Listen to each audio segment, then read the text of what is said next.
Hello everyone, subscribe to my channel to not miss new trending manhwa. He dismisses the danger. It's just a dense forest. That idiot was mistaken. Ghislain locks eyes with him, warning, "You, come this way too, or you will die." The mercenary angrily retorts, "Why create such a scary atmosphere, trying to intimidate us?" He turns defiantly, still shouting down Ghislain's urgent command. Suddenly, the mercenary's defiant expression shifts to a startled "huh?" Dark tendrils erupt, yanking him skyward as the text notes their silent approach. He plummets into a gaping, tooth-filled maw in the earth, its movements unpredictable. A monstrous entity with a single, baleful eye reveals itself, preying on the unaware. Ghislain stands resolute, his sword drawn, ready to face the emerging horror. His eyes narrow with grim recognition. He identifies the terrifying creature, a direst ent. An aerial view reveals the expedition is now surrounded by multiple colossal, monstrous direstants. Mercenaries scream in terror as a massive, single-eyed ent looms over them, its presence overwhelming.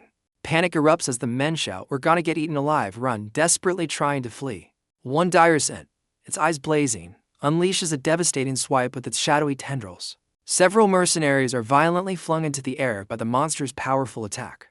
The unfortunate men plummet helplessly towards the waiting, tooth-filled maw of another ent. Two towering direstants, their baleful eyes aglow, dominate the terrifying scene.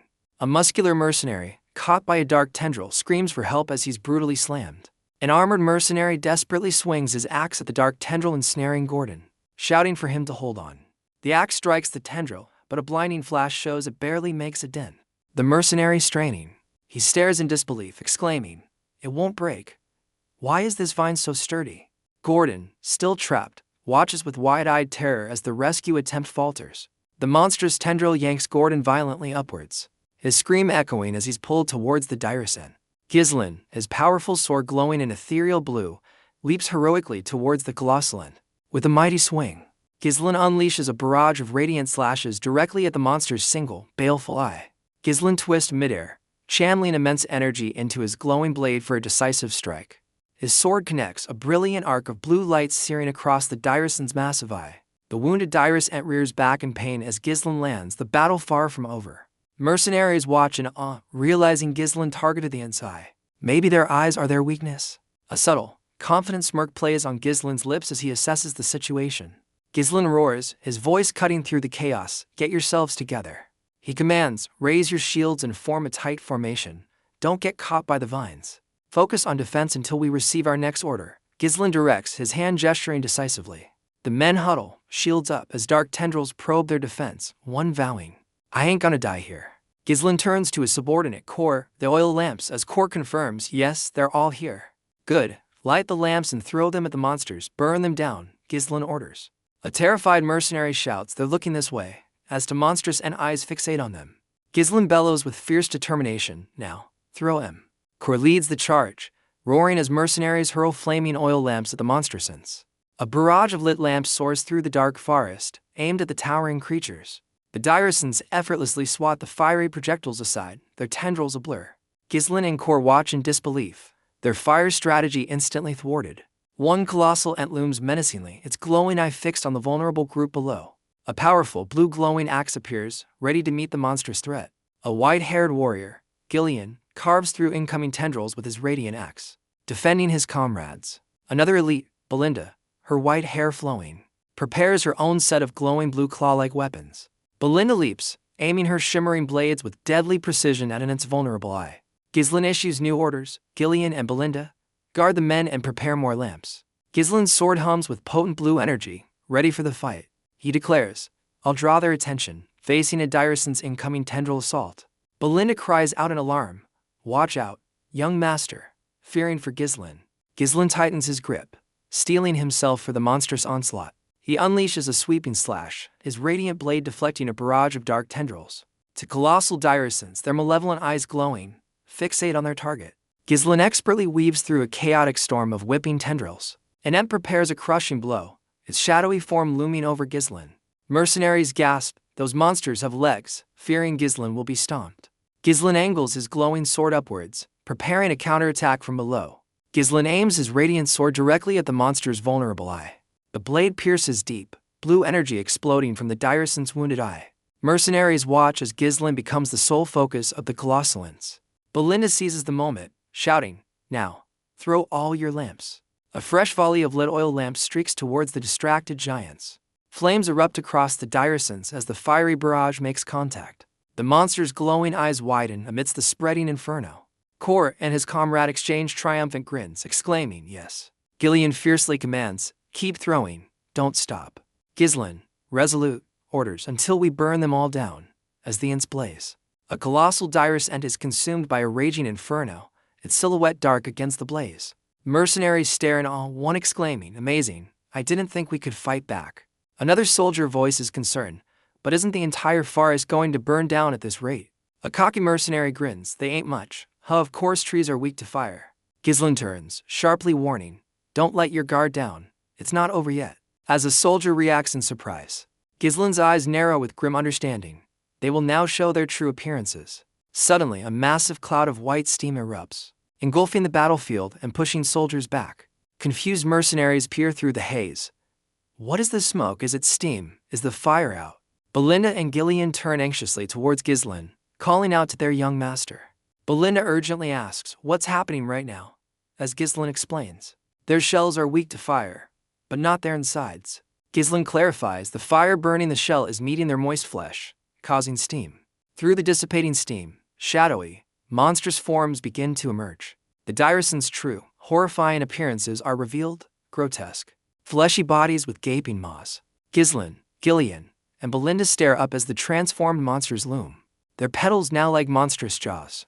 Mercenaries cry out in terror, "Oh, what are those? They're not dead yet." Ghislain's radiant blue sword gleams, a beacon of resolve before the stunned soldiers.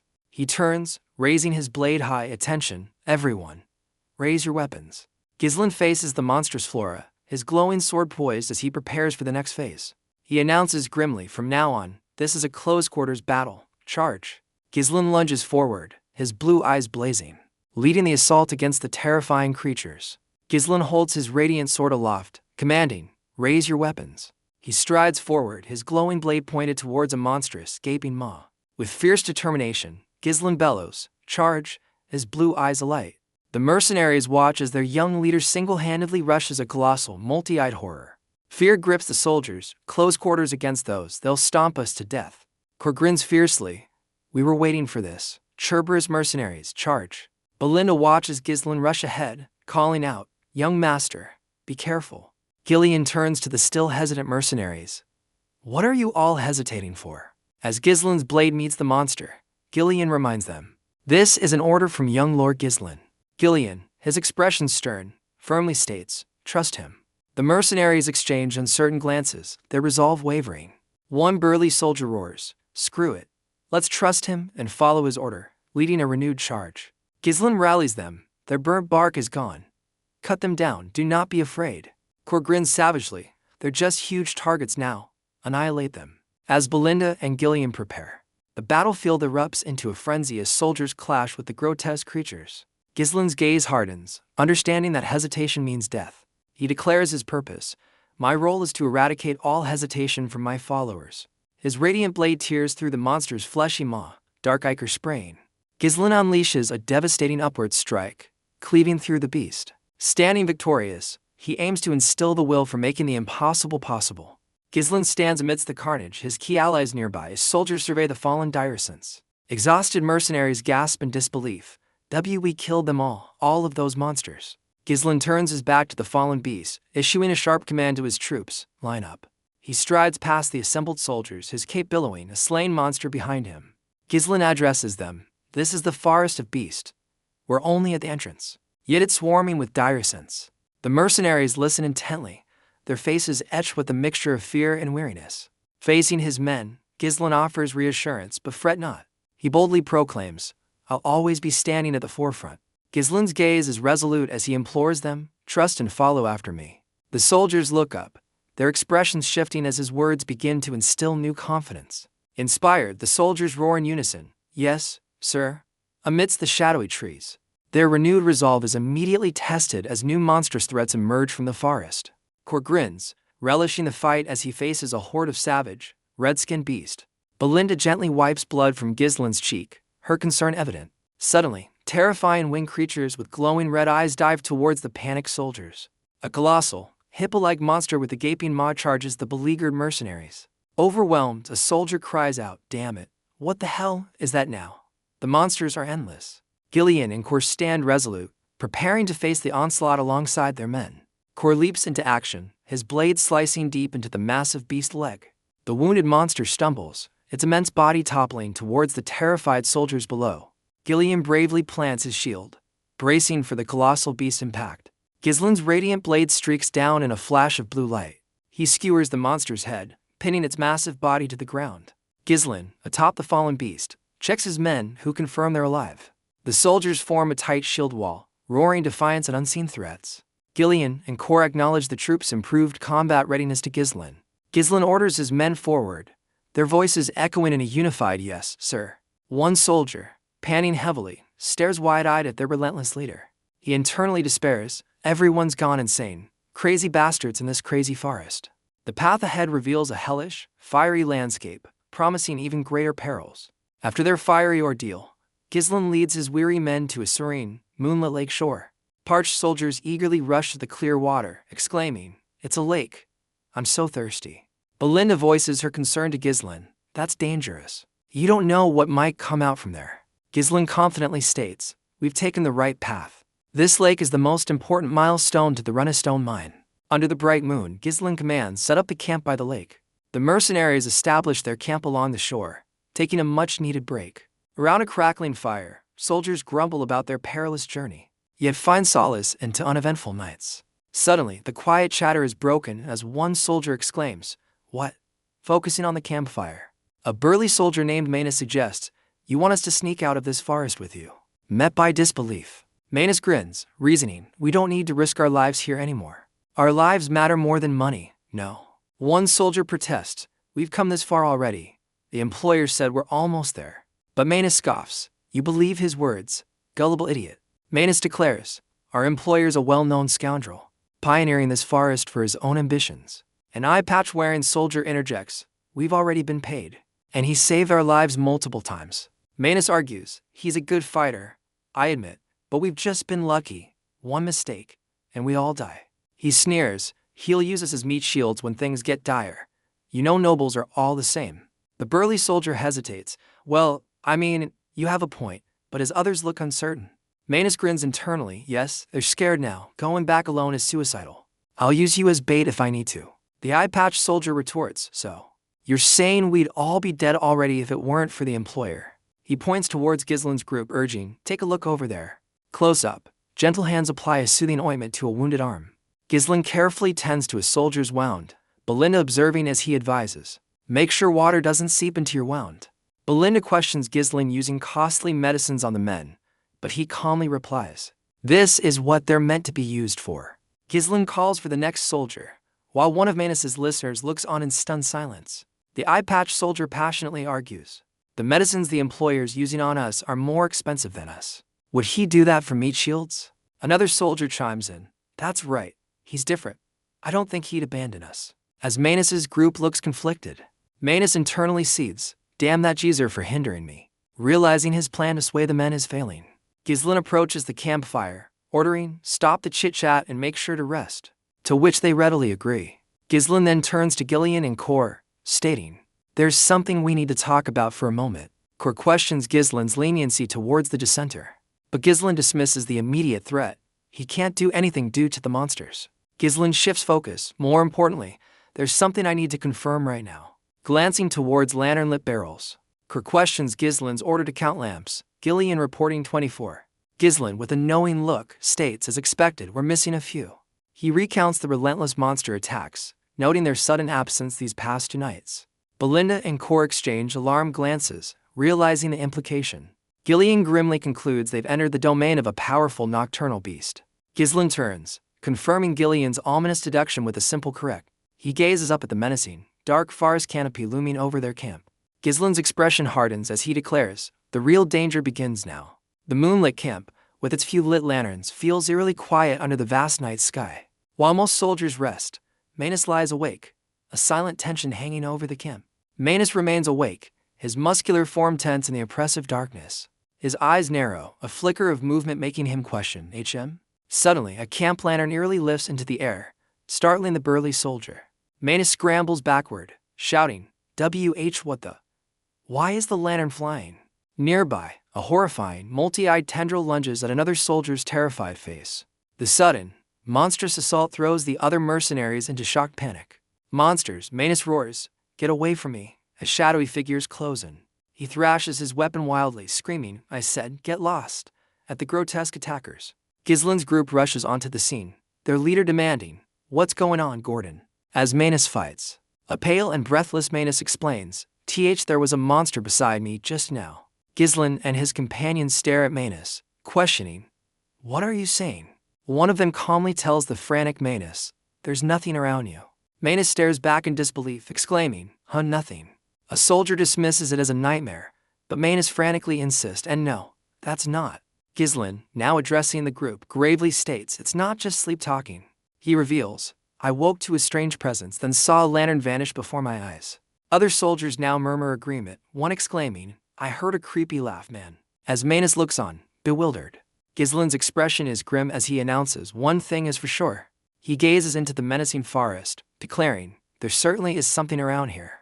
Belinda approaches Ghislain, affirming, you saw right through it, as he turns in surprise. Ghislain, Gillian, and Kor stride towards the assembled men, one soldier stammering the employer. Ghislain, his expression resolute, commands everyone, gather up. The entire company nervously assembles outside a large tent, an air of unease spreading. Inside, Ghislain briefs his core team, including a now attentive Manus. Manus exclaims in disbelief, the monsters have surrounded us, and we can't even see them. Ghislain calmly confirms it's only natural, that is their characteristic. His sharp eyes narrow as he reveals, they must have started following us when we reached the lake. He identifies the unseen threat, hunters of darkness, Falores. Monsters that dominate this forest night. Ghislain explains their terrifying tactics, melting into darkness, impervious to physical attacks, luring prey by extinguishing light. Manus and another soldier stare in horror as Ghislain mentions their numbers, a few hundred. Kor connects the dots, so that's why we've been losing our lanterns. As Gillian fumes about the Falores taunting, Gillian urges an immediate assault, but Ghislain advises no. We'll wait until they start attacking us. Belinda interjects, we've already lost more than half of our lanterns. We can't just wait, can we? Ghislain warns, attacking them recklessly will only stimulate their sadistic tendencies, ruining their chance for a decisive blow. The dawning prospect of wiping out hundreds of unseen foes hangs heavy under the moonlit, ominous sky. Gillian questions if it's possible, but Ghislain confidently replies, yes. Ghislain turns to Belinda, have you prepared the magic scrolls? She confirms, I've given out one to each of the mercenaries. With a nod, Ghislain declares to his core team, good. I will now explain how to fight them. Ghislain firmly plants his sword into the ground, ready to lay out his strategy. He illustrates on the ground. The herd of Falores has surrounded our camp from 3 different directions, stealing lamps to tighten their grip. Ghislain illustrates their dire situation, outnumbered and surrounded on 3 sides by the Falores. He notes their camp's lakeside position cleverly prevented a complete encirclement, a point Gillian affirms. Ghislain confidently declares that despite appearances, they hold the initiative in this fight. His core team, including Belinda and Kor, exchange surprised looks at his bold assertion. Ghislain outlines the first step, dividing their forces into 3 distinct groups, drawing symbols on the earth. He designates the first group as defenders, soldiers with shields poised to absorb the Falores' onslaught. The second group consists of crossbow units, tasked with halting the enemy's advance. Finally, he reveals the elite assault unit, which includes himself, Gillian, Belinda, and Kor, ready for decisive action. Ghislain sketches the plan. Defenders and crossbows will form a central line, pushing the enemy back. Meanwhile, the assault units will strike from the left, concentrating all their firepower on that flank. Ghislain explains, if we manage to surround them with the forces in the middle, it'll be our victory. Gillian nods, I see. Understood, while Manus wonders if it's even possible. And Kor agrees if the center holds. Belinda interjects with a raised hand, wait a minute, you all. She questions Ghislain, young master just said the Falores are immune to physical attacks. So, how do you plan on dealing with them? The core team turns their attention to Ghislain, awaiting his answer to Belinda's crucial point. Ghislain calmly replies to Belinda, you just have to use mana, right?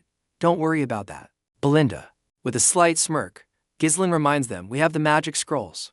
Suddenly, a deafening roar echoes through the forest as the Falores begin their assault. Soldiers brace in formation, shields raised against a sea of glowing red eyes, as a commander yells, stay in formation.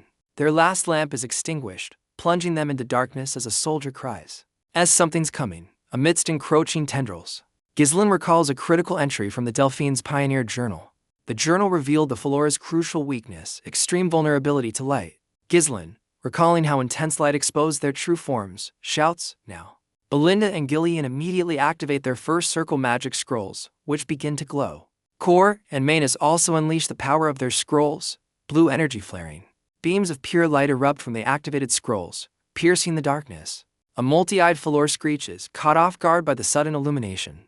A blinding flash engulfs the area as the scrolls unleash a powerful light spell. The Faloras, now visible as grotesque, shadowy figures, writhe in the brilliant radiance. Soldiers stare in disbelief as the darkness is dispelled, one exclaiming, "Is that what they look like?" at the revealed eel-like monsters. A soldier screams, "I am coming, prepare yourselves," as the grotesque Faloras surge forward. Crossbow units, a commander bellows, stop their charge. Shield bearers brace as arrows fly, ordered to hold on for as long as possible. Against the monstrous tide, Ghislain, his sword radiating light, stands resolute with Gillian, Kor, and Belinda. Facing the revealed horrors, Ghislain announces their true appearance has been revealed. Ghislain raises his brilliantly glowing sword, mana crackling around its blade. With his elite team poised, Ghislain roars, "Assault units, charge!" His light-infused blade leads the vanguard as the assault units surge forward. Ghislain, Kor, and Gillian crash into the Falor ranks, a whirlwind of focused fury. Ghislain's empowered sword cleaves through a Falor, the creature recoiling from the holy light. Ghislain reveals the Falora's true vulnerability, their weak defense once exposed.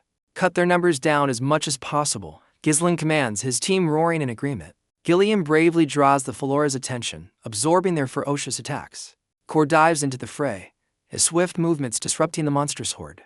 Undeterred, Kor confronts a cluster of menacing, multi-eyed Faloras. Belinda prepares her magic, ready to support her comrades and create an opening. Leaping high, Belinda unleashes a barrage of energy, striking the Faloras below. Belinda cries out, "Young master," her eyes wide with urgency. Ghislain, a blur of motion, carves a path through the enemy ranks with his radiant blade. A devastating sweep of Ghislain's light-infused sword annihilates a wave of Faloras. Ghislain declares, "This is the elite power of Perdium," his resolve hardening. A blinding, blue magical explosion erupts, signaling a powerful attack. Crossbow units bravely fire into the encroaching shadowy Faloras. Despite their efforts, the monstrous Faloras continue their relentless advance. Soldiers cry out in desperation, "We've run out of arrows, when are the assault units coming?" A terrifying Falor lunges, its gaping maw threatening to devour the defenders. A glowing blade descends, poised to strike a multi-eyed Falor in a flash of blue light.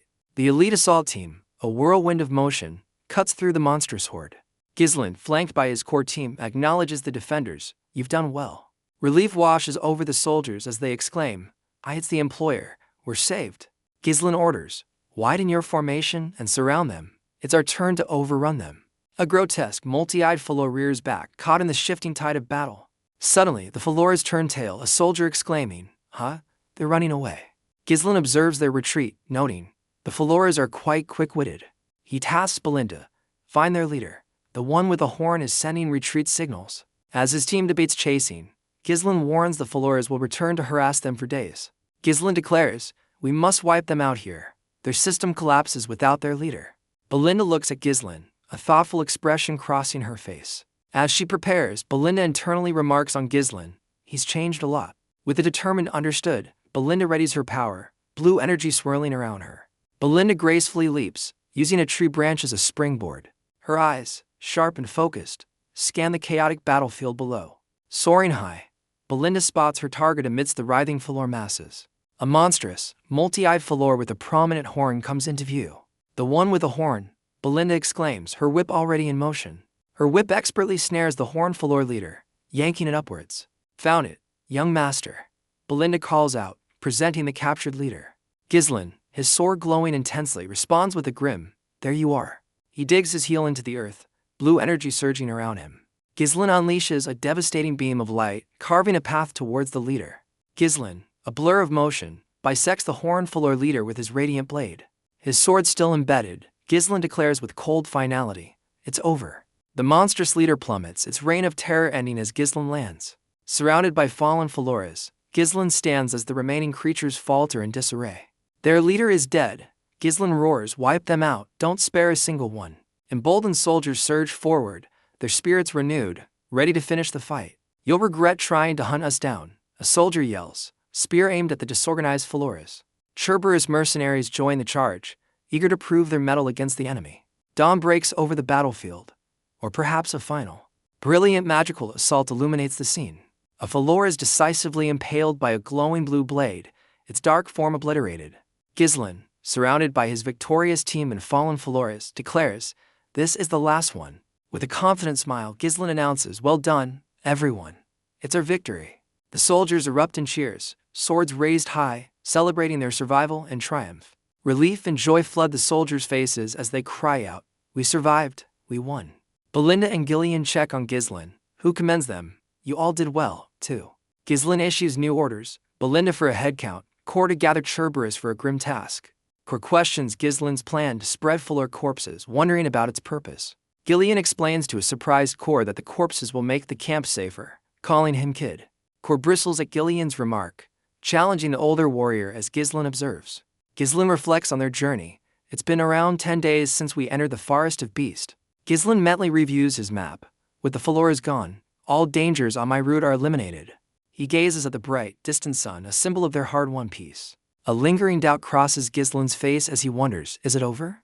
Belinda approaches, reporting, "Young master, the head count shows 3 fewer contract mercenaries." Cor proudly interjects, "Of course, no Cerberus casualties. I'm their captain, after all." Ghislain notes the contract mercenary losses, as Belinda clarifies no bodies were found. Amongst the contract soldiers, one asks, "Where did Manus go?" Another assuming he died fighting. A more observant soldier considers Manus's personality, concluding, "He probably fled during the battle, it's too obvious." Indeed, Manus and 2 other mercenaries are shown desperately fleeing through the dark forest. One of the deserters pants, "We really would have died if not for you. Manus, should we slow down now?" Manus yells at his companions, "Fools, keep running if you want to live." He turns, noticing his fellow deserters have frozen in place. "Why did you stop?" Manus demands as one stammers, "Oh, over there." The terrified mercenary points, "Be behind you." Looming in the darkness, 2 enormous, glowing red eyes fixate on the fleeing trio. Manus stares in abject horror, whispering, "What the hell is that?" A colossal purple serpent, pierced by massive ice shards, erupts from the earth. The 3 deserters plummet helplessly towards the monstrous beast below. The serpent's cold, reptilian eye glares with predatory intent. An armored arm thuds heavily onto the forest floor, a grim testament to their fate. Soldiers shout warnings and resolve as they clear a path through the dense, dark forest. Cor observes, impressed, "Wow, they're working well together without someone ordering them around." He adds, watching the straining mercenaries, "I've never seen those lazy mercenaries work this hard before." Gillian, effortlessly carrying a huge log, passes Cor, remarking, "Unlike a certain someone." To Cor's dismissive reply, Cor asks Ghislain if he'll let the mercenaries go, but Ghislain plans to hire them all privately. Ghislain thoughtfully considers, it's common sense that mercenaries have weak organizational skills. However, he continues as scenes of their battles flash, "These guys have surpassed those limits and will expand my power." A Cerberus member reports to Cor, "Captain Cor, we've scattered the Flore corpses around the path." Cor notes to Ghislain the tactic's success, "We haven't seen a single monster. Not even a lone one." Ahead, the path leads into an even darker, more foreboding section of the woods, glowing ominously. Ghislain hopes his lingering unease is just needless worry. Suddenly, Belinda leaps down, urgently calling, "Young master." As she lands, Ghislain quickly asks, "Did you see anything up ahead?" Belinda, eyes wide with excitement, exclaims, "I did." Ghislain turns, his expression shifting with intrigue at her discovery. He commands his forces, "Pave the path with all your might from now on," and they roar, "Yes, sir." Ahead, massive, glowing blue tree-like structures mark their near destination. Ghislain, Belinda, Cor, and Gillian stare forward, a mix of awe and anticipation on their faces. The contract mercenaries behind them gasp in disbelief, one stammering, "I am possible. Could this be?" Ghislain calmly declares, "This is the reason why we started this expedition." Before them lies their goal, a breathtaking, colossal mine of highest quality runestones. Cor smirks at Gillian, amazed the forest held such riches, while Gillian affirms Ghislain's foresight. Belinda excitedly hugs Ghislain, marveling at how he discovered this incredible secret. The mercenaries gape, realizing a lifetime's fortune in runestones is before them. Dreaming of riches, Suddenly, a chilling voice declares an from the shadowy depths of the mine. A dark figure emerges amidst the crystals, ominously stating, "You can't go anywhere." Ghislain's eyes flare with the sharp, blue light, sensing imminent danger. The figure reveals a grotesque, smiling face with empty sockets, proclaiming, "Because it's all over now." To everyone's shock, the figure, identified as Manus, plummets from above into their group. A burly mercenary yells in disbelief, "That fool? How did you even get here?" Before the mercenary can finish, Manus, with his unsettling grin, plummets towards them. Ghislain swiftly steps forward, sword at the ready, commanding his companions, "Step back." With focused intensity, Ghislain raises his blade, preparing a decisive strike against the falling Manus. He unleashes a powerful downward slash, a wave of dark energy cleaving the ground before him. The force of Ghislain's attack unearths a horrifying sight, a massive pit filled with countless skeletal remains. Mercenaries recoil in terror, one exclaiming, there are corpses everywhere. I think I see some human corpses." Ghislain's inner circle looks on grimly, Belinda noting, "Young lord, it seems we can't just mine the runestones for free." The scene reveals the runestone mine as a high-class monster's nest, still active, with harmful gases rising from the decaying bodies. Ghislain grits his teeth, frustrated that his information failed to mention such a grave danger within the mine itself. Turning to his forces, Ghislain urgently shouts, "Everyone, attention, prepare for bat." Before Ghislain can finish his command, the colossal serpent from earlier, its red eyes blazing, descends upon them. The monstrous serpent opens its cavernous mouth, fangs bared, preparing to devour them all. Ghislain roars, "Scatter," his sword already glowing with power as he faces the beast. His companions, Kor, Gillian, and Belinda, react instantly, their expressions a mix of shock and readiness. Undaunted, Ghislain charges head-on towards the terrifying serpent, his blade held high. He leaps, twisting midair, bringing his energized sword down in a powerful arc. Ghislain aims a precise strike at the serpent's massive, glowing red eye. His sword connects with the serpent's head, right above its eye in a flash of light. Sparks fly, but the blade merely scrapes against the serpent's incredibly tough scales. Kor and Gillian stare in shock, Kor exclaiming, "Only a scratch despite him using mana. What kind of scales does that thing have?" The colossal serpent recoils slightly, its maw wide as Ghislain hangs in the air post-strike. Retaliating, the serpent spews a noxious green cloud directly at the airborne Ghislain. Ghislain, midair, sharply turns, his eyes widening as he identifies the incoming attack, poison. The venomous green mist completely engulfs Ghislain, obscuring him from view. Surrounded by the toxic cloud, Ghislain braces himself as the serpent watches intently. Ghislain, now on the ground, fiercely swings his sword, deflecting the lingering poisonous fumes. He counters with a sweeping horizontal slash, unleashing a brilliant wave of blue energy. The powerful energy wave collides with the serpent's thick hide, but Ghislain grunts as it seems to have little effect. The serpent's massive body shudders from the impact, its scales glowing ominously, but it remains largely unharmed. Belinda screams in terror, "Young master," her eyes wide with fear for Ghislain. The colossal serpent thrashes wildly, its immense body coiling around the shattered earth and fallen mercenaries.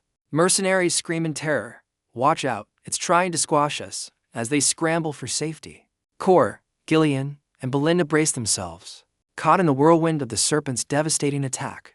Cries of "Help!" and "Where's the young lord?" echo through the chaotic battlefield. Ghislain lands amidst the bone pit, sword held firm, surrounded by an ominous purple glow. Ghislain's eyes narrow, his unease vanishing as he realizes that thing is the master of the runestone mine. The serpent, a monstrous blood python, glares with malevolent, glowing red eyes. Ghislain stands resolute amidst the devastation, facing the towering blood python. He internally admits, "It was one of the monsters I considered impossible to hunt down in this expedition." Ghislain coolly assesses, chances of winning are low, however, a glint of resolve in his eyes. Ghislain clenches a glowing crystal, declaring, "I have no time for delays." He recalls past trials, knowing that giving up now would render all his efforts meaningless. With fierce determination, he mentally warns the serpent, "Don't get in my way." A brilliant pink energy erupts from Ghislain's core as he states, "I have too many things on my back, you see." His eyes blaze as he unleashes his third core, facing the monstrous serpent head-on. Ghislain channels immense power into his sword, preparing a devastating upward strike. He swings his radiant blade, aiming directly for the blood python's vulnerable eye. The supercharged sword arcs through the air, leaving a trail of crackling pink energy. His blade strikes true, gouging the serpent's eye in a violent burst of dark energy. Ghislain looks up in alarm as the enraged serpent retaliates, a colossal energy fang crashing down. Ghislain desperately parries the colossal energy fang with his glowing sword. He strains, teeth gritted, against the overwhelming force of the serpent's attack. The blood python roars furiously, its maw agape, radiating immense power. Ghislain is sent skidding back, yet he knows, even when winning is unlikely. He roars back, his eyes blazing with resolve. There are battles that one must not avoid. A vision of Ghislain on a throne appears, the weight of responsibility heavy upon him. His companions and mercenaries look on, their faces etched with worry and anticipation. Ghislain declares, "Now is the time to fulfill my responsibility," leaping towards the beast. His eyes narrow with intense focus, his blade crackling with pink energy amidst a crystalline aura. A determined glint in his eye, Ghislain focuses solely on the blood python. Ghislain observes the blood python, noting, it's showing no signs of faltering. He realizes, unleashing the third core for a long period of time is too risky. At this rate, my mana will be depleted before I can kill that monster. Belinda, Kor, Ghislain, and the mercenaries rush to Ghislain's side, Belinda crying out, "Young lord." Reaching him, Belinda anxiously asks, "Are you all right?" as his companions form a defensive line. Belinda pleads, "Please escape to safety, young master. We'll hold the monster down, so." Ghislain, facing his concerned allies, firmly commands, "Leave this place. All of you." Belinda and a mercenary stare in disbelief. Belinda stammering, "Pardon, what did you just say?" Employer. Ghislain, equally stunned, questions, "What are you saying, young lord?" Ghislain explains, "Even I can't guarantee your safety in a battle against such a massive monster." As the serpent looms, his expression hardens as he declares, "I can't afford to lose you here." Belinda anxiously asks about his own safety. Ghislain boldly declares, "I'll defeat that monster here." Her eyes widen in disbelief, thinking, what he's shown up until now has been close to a miracle. She questions his extreme resolve, yet why is he going this far? As Ghislain stands firm, sword glowing, the colossal serpent looms, unleashing a torrent of green venom towards the exposed group. Ghislain roars with desperate urgency, "Leave quickly." Mercenaries are violently hurled backwards as the battlefield erupts in chaos. The venomous onslaught crashes down, forcing the mercenaries to desperately raise their shields. Ghislain observes their struggle, his gaze filled with grim determination. Defying his order, the mercenaries turn, shouting, "Please let us fight with you." They passionately declare their loyalty. "We have never met an employer like you. You've saved our lives so many times thus far." Belinda fiercely declares, "There's no way I leave you behind, young master." As Kor eyes the future treasure, Ghislain steps forward, shield ready, proposing, "We will draw its attention and create an opening." The loyal companions stand united, urging, "Since we've trusted you, please trust us too." "Young lord." Ghislain remains silent, his expression unreadable as he processes their unwavering resolve. He begins to explain the dire situation, acknowledging the serpent's overwhelming massive size. Ghislain warns of its lethal poison and impenetrable scales, stating, "If you are to be attacked even once, you will surely die." Belinda looks on, her voice filled with worry, "Young master." Ghislain reveals a strategy, however. You could inflict some damage if you attack its smashed right eye and gaping injury. His sword pulses with a formidable purple light, ready for the decisive strike. Ghislain, blade held high, rallies the Forest of Beasts expedition team for a united assault.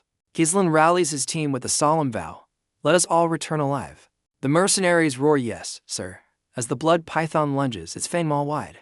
The entire expedition team scatters, launching a coordinated assault on the colossal serpent.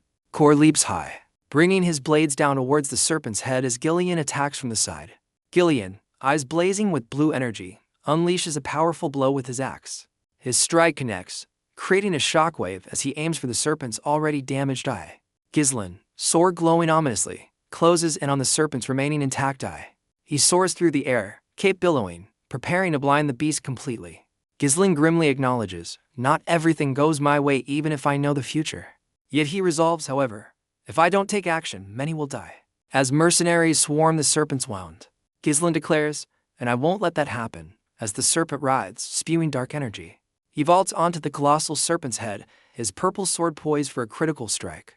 Ghislain charges, proclaiming, "Because only I know the future of this land." His blade plunges deep into the serpent's remaining eye with devastating force. Belinda screams, "Young lord," as Kor and Ghislain watch the blinding attack. A violent torrent of crimson energy erupts from the serpent's pierced eye. The destructive red beam tears through the air, a testament to the serpent's agony. Ghislain stands resolute amidst the chaos, the wounded beast thrashing wildly behind him. Kor smirks, Ghislain remains stoic, and Belinda stares in wide-eyed disbelief at the unfolding scene. With unwavering conviction, Ghislain affirms, "I am the future of Perdium." A brilliant flash of light signifies a shift in scene or a powerful event. The scene transitions to the imposing castle Perdium. Inside, a fist slams a table, an advisor exclaiming, "This is a serious crime, my lord." Albert, a knight, fumes before his lord, reporting Ghislain's defiance of orders. Homern, another advisor, sighs, noting Ghislain's unruly nature and perceived arrogance. A white-haired advisor calmly states it's been 2 weeks since Ghislain entered the forest.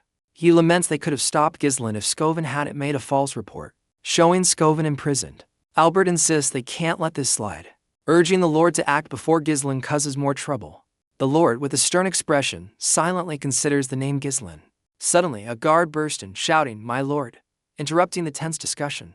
The guard, Randolph, urges the Lord, "I think you have to come down and see this." Randolph dramatically announces, "Young Lord Ghislain is back," shocking the council.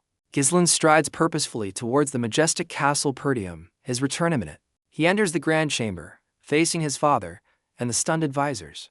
The advisors and Albert stare with a mixture of disbelief and fury. The Lord fixes Ghislain with a stern, unwavering gaze, awaiting an explanation. Ghislain calmly greets his father. "I'm home, father," his expression unreadable. His father immediately rebukes him. "I had clearly stated that I won't permit the development of the Forest of Beast." Ghislain coolly responds, "I'm sorry, but it had to be done." Homern explodes, "It had to be done, you say? To the point that you downright ignored your father's order." Homern passionately argues, "Entering the Forest of Beasts constitutes a serious crime." Ghislain calmly counters, "But as you can see, I'm alive, and the monsters did not invade our land." Homern and Albert are stunned, with Homern shouting, "You have the audacity to talk back right now." Facing a now-seated Ghislain, Homern demands, "Do you find this funny, young lord?" The Lord speaks, "Sure, we can let the Forest of Beast incident pass, however." He presents a document to Ghislain, asking sternly, "Do you have any excuse for this?" Ghislain examines the parchment, identifying it. This is from Count Rayfold. His father reveals the accusation by threatening Lady Amelia. "You extorted the 20,000 gold estate support fund." The Lord grimly adds, "Thanks to you." The Count is furious, cutting off all support and canceling the engagement. Ghislain studies the letter, thinking, pulling this off by manipulating the Count's money-driven mindset isn't difficult. Ghislain muses, "If Amelia joins her enemy to screw me over, she'll stop at nothing." He realizes his leverage over Amelia, like the secret deal, is now worthless. Ghislain acknowledges, as expected, "Time is not on my side," knowing a delay would have trapped him. His father, with a stern gaze, urges, "Young lord, please say something." Homern demands the 20,000 gold back, as Albert laments it could fund the knights for months. Ghislain, facing the stunned council, calmly declares, "I used it all." He elaborates, "I used it all for the development of the Forest of Beast." A heavy silence falls over the chamber as the advisors absorb his shocking admission. Homern, aghast, questions, "So, you wasted all that money on a useless, monster-infested forest?" Ghislain simply says, "I'm sorry," as Albert furiously grabs his collar, demanding answers about Rayfold. Albert roars, "You damned little brat, you sold the future of our land." Homern declares, "Ghislain Perdium, you're a filthy criminal, tie him down and throw him in jail." Ghislain calmly adjusts his collar, stating, "From now on, you can receive the support fund from me, including the 20,000 gold." The Lord, eyes narrow, demands, "What do you mean by that?" Ghislain calls out, "Belinda," as she enters, carrying a small, ornate chest. He explains, "I wouldn't have started the development if we weren't going to bring anything back." As Belinda sets the chest down, the Lord and his advisors lean forward as a brilliant blue light emanates from the opening chest. Ghislain gestures to the glowing contents, the highest quality runestone, revealing a chest full of radiant crystals. Homern collapses in shock, stuttering, "Our runestone," as the council stares, utterly dumbfounded. The white-haired advisor gasps, "Where did you get such a rare thing from?" as Albert mutters, "Maybe that's where he used his 20,000 gold." Ghislain coolly reveals, "We mined it from the Forest of Beast." Belinda standing stoically by his side. Homern, examining a glowing crystal, concedes its immense value, but doubts it's enough to sustain their land. Ghislain smirks, confidently assuring them, "Of course, but this isn't the end of it." A grand scene unfolds, showing countless workers hauling massive quantities of runestones and other valuable monster parts. Men shout orders, "This wagon is full, and gather all the Dyreson's hides over here." Amidst the bustling activity, the white-haired advisor stammers to a stunned Albert, and you got all of this in a mere 2 weeks. The Lord turns to Belinda, asking if all this truly came from the recent expedition. Belinda confirms, detailing the direst and hides and blood python byproducts, adding this is just a fraction of the mine. Ghislain, overlooking his domain, declares the reason for this expedition was to help the land. Homer, after a quick calculation, excitedly tells the Lord, "We really don't have to struggle with the lack of support funds." Homer and Albert are left utterly speechless by the revelation. Ghislain coolly brushes his shoulder, unfazed by the earlier confrontation. Suddenly, Homer and Albert are all smiles, praising the young lord for his success. Ghislain cuts them off, stating, however, there are a few conditions for the support fund. Stunning Albert. His first demand, release Scovin and Ricardo. They only followed my orders. Secondly, civilian access to the forest of beasts will remain prohibited to prevent needless trouble. Homer, after a moment's thought, concedes that seems reasonable enough. Ghislain then declares his final condition. He'll manage all mercenary and security forces himself. The council erupts. Are you saying you intend to maintain a private army? Absolutely not. The Lord interjects, reminding Ghislain he's in a position to beg forgiveness, not make demands. Ghislain corrects Albert. That's a misunderstanding. I'm merely laying out conditions for financial support. He then asks if disrupting his operations, and thus Perdium's finances, is acceptable to them, making Albert sweat. Albert frantically urges his brother, the Lord, to speak, as the land's future hangs in the balance. The Lord finally shouts, "Young Lord." As Ghislain turns, the council watching intently. Ghislain calmly greets his assembled, formidable-looking team, including Belinda, Scovin, and Ricardo. Scovin, the large, white-haired man, reports the runestone loading is nearly done, awaiting Ghislain's command. Ricardo, the red-haired man, confirms the direst and hides are stored as ordered and inquires about the blood python. Ghislain details the plan to dismantle and preserve the python's corpse, which Ricardo readily accepts. The Lord summons Randolph, his knight, who observes the mercenaries' overwhelming and formidable presence. Randolph confesses to the Lord his bewilderment at how Ghislain commands such powerful individuals. The Lord observes Ghislain's formidable team with a thoughtful expression. Ghislain notes with satisfaction, it's just like an elite force. His father acknowledges the effort, but Ghislain credits his team's crucial role in the expedition's success. The Lord closes his eyes, simply stating, all right. He then announces their return, shocking Albert, who exclaims, and my lord. Walking away, the Lord tells Ghislain, I'll let this one slide, surprising his son. He sternly warns, but if you defy my orders again, be prepared to face the consequences. Ghislain smiles, thanking his father, who acknowledges him as the future successor. As they depart, the Lord remarks, it seems you possess the spirit of the Northern Wolf after all. The title The Northern Wolf appears, an alias for Count Perdium, guardian of the Luthania kingdom's frontier. Ghislain recalls his father, a solitary figure burdened by duty. Despite weak forces and poverty, his father tirelessly defended their war-torn northern land. Ultimately, his father met a tragic end, forgotten by those he protected. Ricardo stretches, relieved, as Belinda asks Ghislain if they're returning to the castle. Ghislain, resolute, replies, no, not yet, instructing them to prepare for immediate departure. Surprising Belinda. Belinda urges him to rest, reminding him of his near-fatal encounter with the blood python. She passionately recounts her efforts to save him from the potent toxins. Ghislain gently places a hand on Belinda's shoulder, softly calling her name. He looks at her intently, pleading, please, as she meets his gaze. Ghislain, flanked by his loyal team, declares, word that we have secured the runestone will spread quickly. Ghislain adds, and to those looking to invade our land too. He grimly determines, I need to expand my power as quickly as possible. Ghislain declares his ambition, to a level where no one would dare challenge me. Suddenly, Ghislain collapses, his team crying out, young lord. Far away, a shadowy figure on a throne awaits as a white bird approaches. The messenger bird lands, delivering a scroll into the figure's outstretched hand. The mysterious figure, a single eye glowing, unrolls the vital message. The scroll commands, initiate war with Degardi, annihilate Perdium. Then the ducal house will step in. The figure's eye gleams with malice, pondering, the annihilation of Perdium. A dark council gathers, one proclaiming, the time has come for a new owner of Perdium. The shadowy figure inquires, how many of our people are still inside Perdium? A subordinate reports, to retainers and one knight remain. He orders to retainers to Degardi, using their young lord's demise in Perdium as a pretext for war. The figure's eye narrows, announcing, moreover, the supreme commander of this operation will be Victor. The council erupts in shock. V. Victor, Desmond's strongest card, revealed so soon. One questions the sudden rashness, asking why the secretive ducal house is now directly intervening.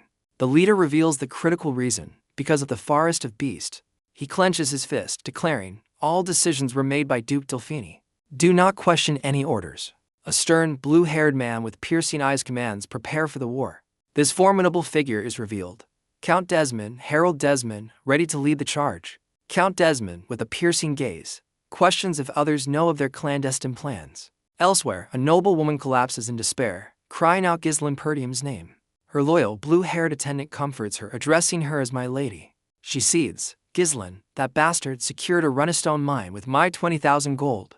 Her fury mounts, recalling failed attempts to stop him, now feeling utterly foolish. The attendant calmly observes, this is not like you, my lady. She sniffles, momentarily overcome by her frustration and defeat. Composing herself, the lady admits, you're right. I got too emotional. With renewed, cold determination in her eyes, she declares, what's done cannot be undone. Her attendant watches, ready. I'm waiting for your order, my lady. The lady, strategizing over a map, notes Perdium's newfound mine means an end to their financial woes. She smirks, however. It's too early for them to celebrate, pointing out they haven't sold the runestone yet. Her attendant reveals their intel. Perdium secured the runestone just 2 days ago, in sufficient time to establish distribution.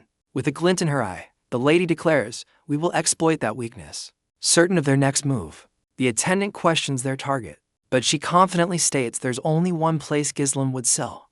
The destination is revealed, the formidable Crimson Magic Tower, the North's premier magical institution. She plants a marker, explaining magic towers desperately need runestones, and orders an ambush en route to the tower. Her plan, hit-and-run tactics to isolate the transport, prevent the sale, and seize the runestones for themselves. Her attendant voices concern.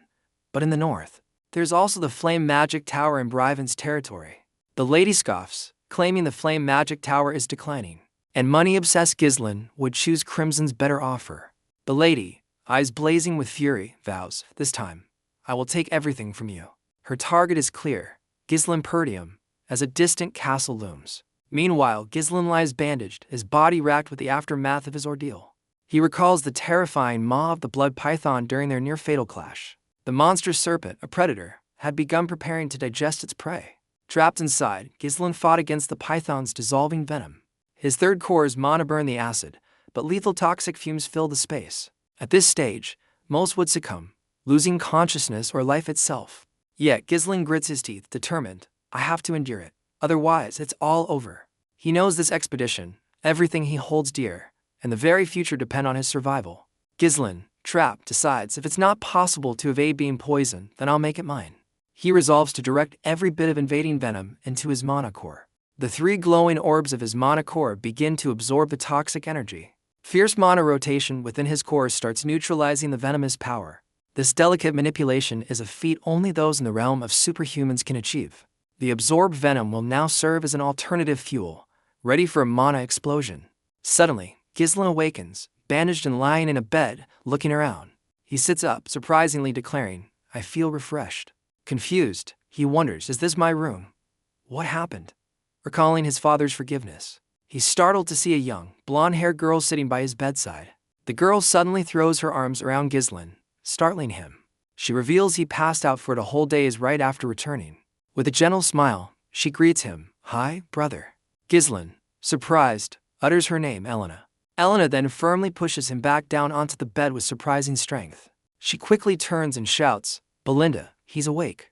Ghislain, still bandaged, processes that 2 days have passed. He recalls receiving only minimal first aid before collapsing, trying to endure until the runestone was sold. Flexing an arm, he notes his body is in great condition, surprisingly so after such an ordeal. He stands, bandages unraveling around his feet, and thinks this is strange.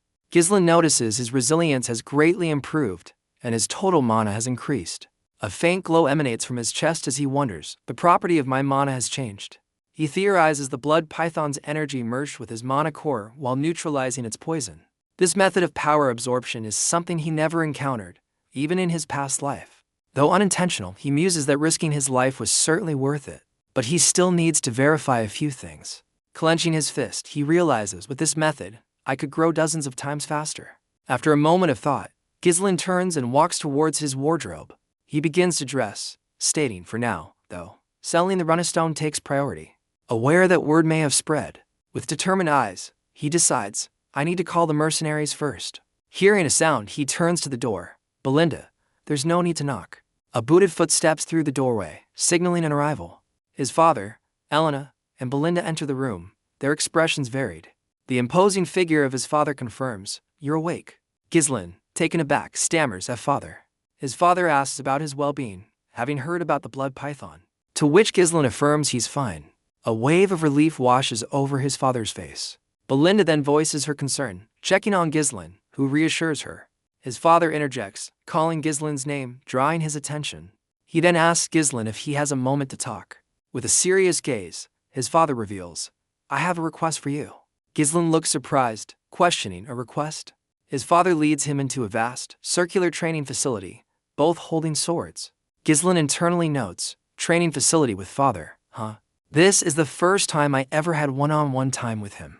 He recalls, I avoided him at all costs in my previous life because I was scared that he'd yell at me. His father apologizes for calling him so soon, but Ghislain assures him, I'm in excellent condition thanks to those 2 days of rest. Ghislain then asks, so, what is that request you want to ask of me? His father turns, his expression stern and thoughtful. A close-up reveals the intense, focused gaze in his father's eyes. Ghislain stands opposite his father, the atmosphere in the training hall growing tense. He remembers his mother's words from his childhood, wondering, is this what she meant by that? A flashback shows young Ghislain asking his mother, he can't. His mother replies, of course, except that one time when he confessed his love to me, her. As young Ghislain listens intently. Back in the present, Ghislain's eyes narrow with understanding. His father, sword in hand, sternly commands, raise your weapon. Ghislain, now equally determined, grips his own sword. Yes, father, Ghislain responds, as they face off in the vast training hall. His father lunges, their swords meeting in a shower of sparks. A close-up shows the sheer force of their locked blades. Ghislain skillfully parries his father's powerful strike. The training hall echoes with the rapid clang of steel as father and son exchange blows. Ghislain expertly deflects a swift downward slash from his father. They stand apart briefly, the air thick with the intensity of their spar. Ghislain internally acknowledges the sheer weight behind his father's blows. He realizes the immense power his father wields, forged to subdue savage barbarians. Yet, his father's strikes are also tempered with the gentleness meant to protect all. The father's gaze is sharp, focused entirely on the unfolding duel. Ghislain meets another powerful strike, his sword arm straining against the force. Their blades dance in a flurry of motion, a whirlwind of steel and skill. A flicker of surprise crosses the father's stoic expression. Ghislain presses his advantage, launching a fierce counteroffensive. Ghislain and his father exchange fierce blows, their swords arcing with focused energy. The grand training hall witnesses their intense, evenly matched sword fight. Ghislain's eyes gleam with resolve as he prepares his next move. His father pauses, a bead of sweat on his brow, clearly impressed by Ghislain's skill.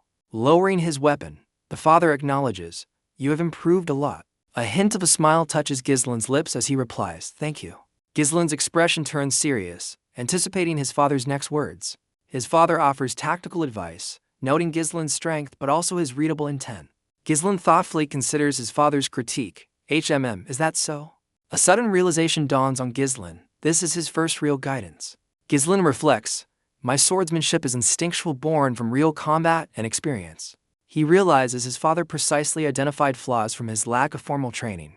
Ghislain recalls always believing he had to struggle through everything alone. A new thought emerges, perhaps receiving guidance isn't such a bad thing after all. With genuine gratitude, Ghislain says, thank you for teaching me. His father observes him, a stern yet thoughtful look on his face. The father confesses, honestly, I intended to scold you today, leaving Ghislain momentarily stunned. He elaborates that breaking rules, even for good deeds, can lead to greater chaos. Ghislain listens silently, his gaze fixed and serious. His father then acknowledges, however, you have changed, catching Ghislain's attention. His father notes Ghislain now seeks something greater than reckless merit. A grand castle shimmering behind his words. Keep doing as you are now, his father advises, urging him to consider Perdium and his duties as successor. Ghislain's expression is pensive, the word responsibility is echoing in his mind. A sudden understanding flashes in Ghislain's eye. All right? Ghislain then remembers, by the way, didn't you say that you had a request to make? They stand apart in the vast training ground, his father pausing thoughtfully. His father hesitates, a slight escaping his lips. With a somewhat sheepish look, his father finally asks, do you have some extra funds? The scene shifts, a title card appearing, the forest of beast post. Ghislain, now cloaked, strides purposefully towards a formidable assembly of warriors. Ghislain, cloaked and resolute, approaches his formidable band of warriors. A subtle, knowing smile plays on Ghislain's lips. He addresses his assembled crew. Have you all been well? The warriors roar in unison, yes, employer, as Ghislain stands with Belinda. Ghislain apologizes for his absence, while Cor and Gillian note his improved health. Ghislain then inquires directly to Gillian, how's Rachel? Catching him off guard. Gillian, visibly moved, admits, I never thought I'd see the day she could walk again. He gratefully declares to Ghislain, it's all thanks to you, young lord. Ghislain acknowledges Gillian's gratitude with a gentle, good to hear that. Addressing Belinda, Gillian, and Cor, Ghislain states, there's something I must tell you. Ghislain gravely announces, our land is kinda in danger right now, shocking Gillian, Belinda, and Cor. Inside a tent, Ghislain recounts everything about the day Elena was attacked. He explains how he stopped them from killing Elena and using her death to ignite a war. Ghislain then reveals how he discovered the Dagardi young lord's lifeless body. He speaks of shadowy figures with glowing eyes, those who are eyeing Perdium. Ghislain warns there are people surveilling us right now, and that they lack time to prepare. Belinda sighs, finally understanding his haste, while Cor quips, this land never gives me a chance to be bored. Gillian strokes his beard, realizing the Runestone discovery makes Perdium a perfect target. Ghislain confirms exactly, they won't leave us be. Belinda urges him to tell the vassals or his father, but Ghislain firmly states, no, it is not yet time. Ghislain explains, considering Elena's bodyguards betrayed us, there could be traitors among the vassals too. He adds that with the mine discovered, their enemies won't hesitate to act. Ghislain's eyes narrow with determination. It will be a tough fight. Silence hangs in the tent as the four of them sit around the strategy table. Cor breaks the silence, casually telling Ghislain, well, just order us around. Cor grins, admitting, honestly, staying around you has been a lot of fun. Gillian fiercely declares, I've already sworn my life to you. I shall fight with you until the very end. Belinda passionately chimes in, that's right, who's going to protect you if not from me? A small, touched smile appears on Ghislain's face as he looks down. Ghislain reveals, the biggest enemy of Perdium is the Delphini ducal family, along with Count Desmond and Amelia. Count Desmond and Amelia loom as Ghislain names his primary adversaries. Ghislain declares with resolve, I won't let things go the way you intend. We will now head to the Flame Magic Tower. Cor cheers about getting rich, while Belinda questions choosing the Flame Magic Tower over the more profitable Crimson Tower. Ghislain cryptically explains he chose it because it would cause less friction. Gillian grasps the strategy. Runestones attract enemies, so a less obvious route is safer. And Belinda remembers a past ambush. Ghislain details how the Crimson Magic Tower now overshadows the Flame Magic Tower, then asks why he'd choose the latter. With a determined gaze, Ghislain simply states, because of her. The magnificent Flame Magic Tower rises into the sky, a beacon of arcane power. Inside, a young woman sits amidst a sea of books, calling out for Professor Renato. Clutching a glowing staff, she wistfully wonders, when will the light that you mentioned come for me? Ghislain and his companions arrive, gazing up at the towering Flame Magic Tower. Cor exclaims, it's so huge, while Gillian admits he never expected to visit. Belinda notes the stark difference in quality of life compared to Perdium. They observe a display of magic scrolls and glowing orbs, realizing this is where they're produced. Suddenly, someone shouts, look over there, mages. As three robed figures manipulate stone tablets with magic, the crew watches in awe, some having never witnessed magic being cast before. The three mages stand with stern expressions, their eyes glowing with arcane energy. One mage raises a staff, unleashing a powerful surge of blue magical energy. In a flash of blue light, the mages begin to dematerialize before their eyes. Ghislain's men gasp in disbelief. They disappeared. Holy cow. Ghislain explains it's a concealment spell. It seems they don't welcome us. While Cor scolds his men.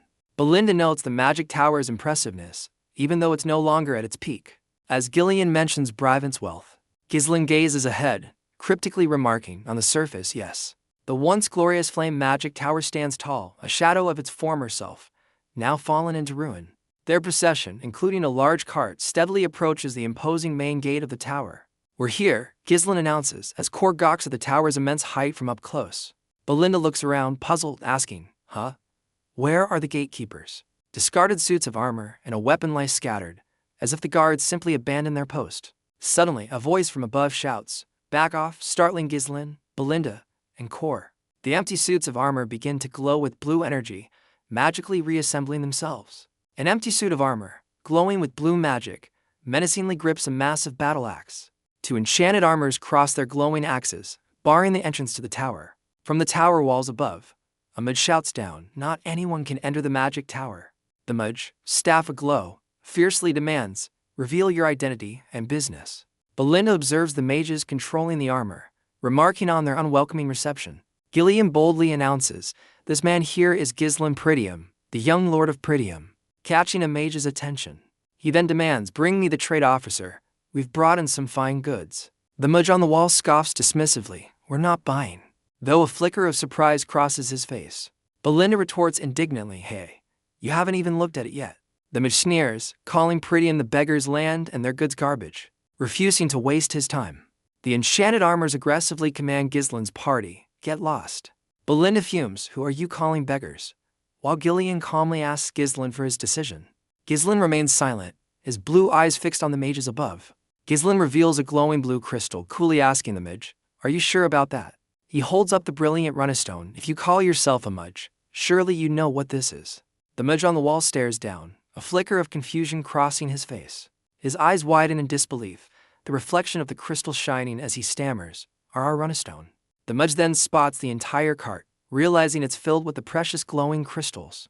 Ghislain smirks confidently, "Still not buying?" Suddenly, the mages are bowing deeply, profusely apologizing for not recognizing their esteemed guest.